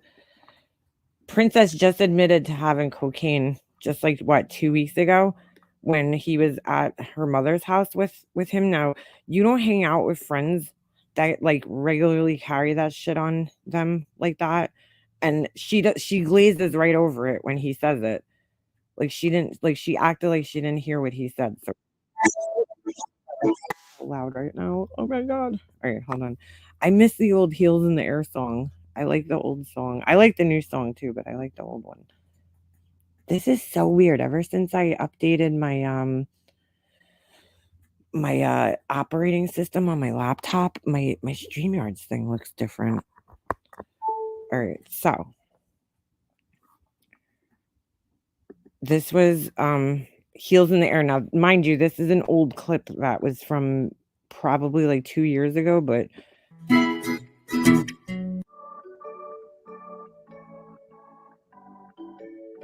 I think this is 3 years ago. Okay, so I've been in the air for 6 hours now.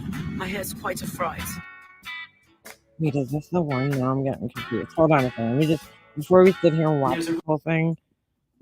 Oh no, wait, this might not be the one. Shit.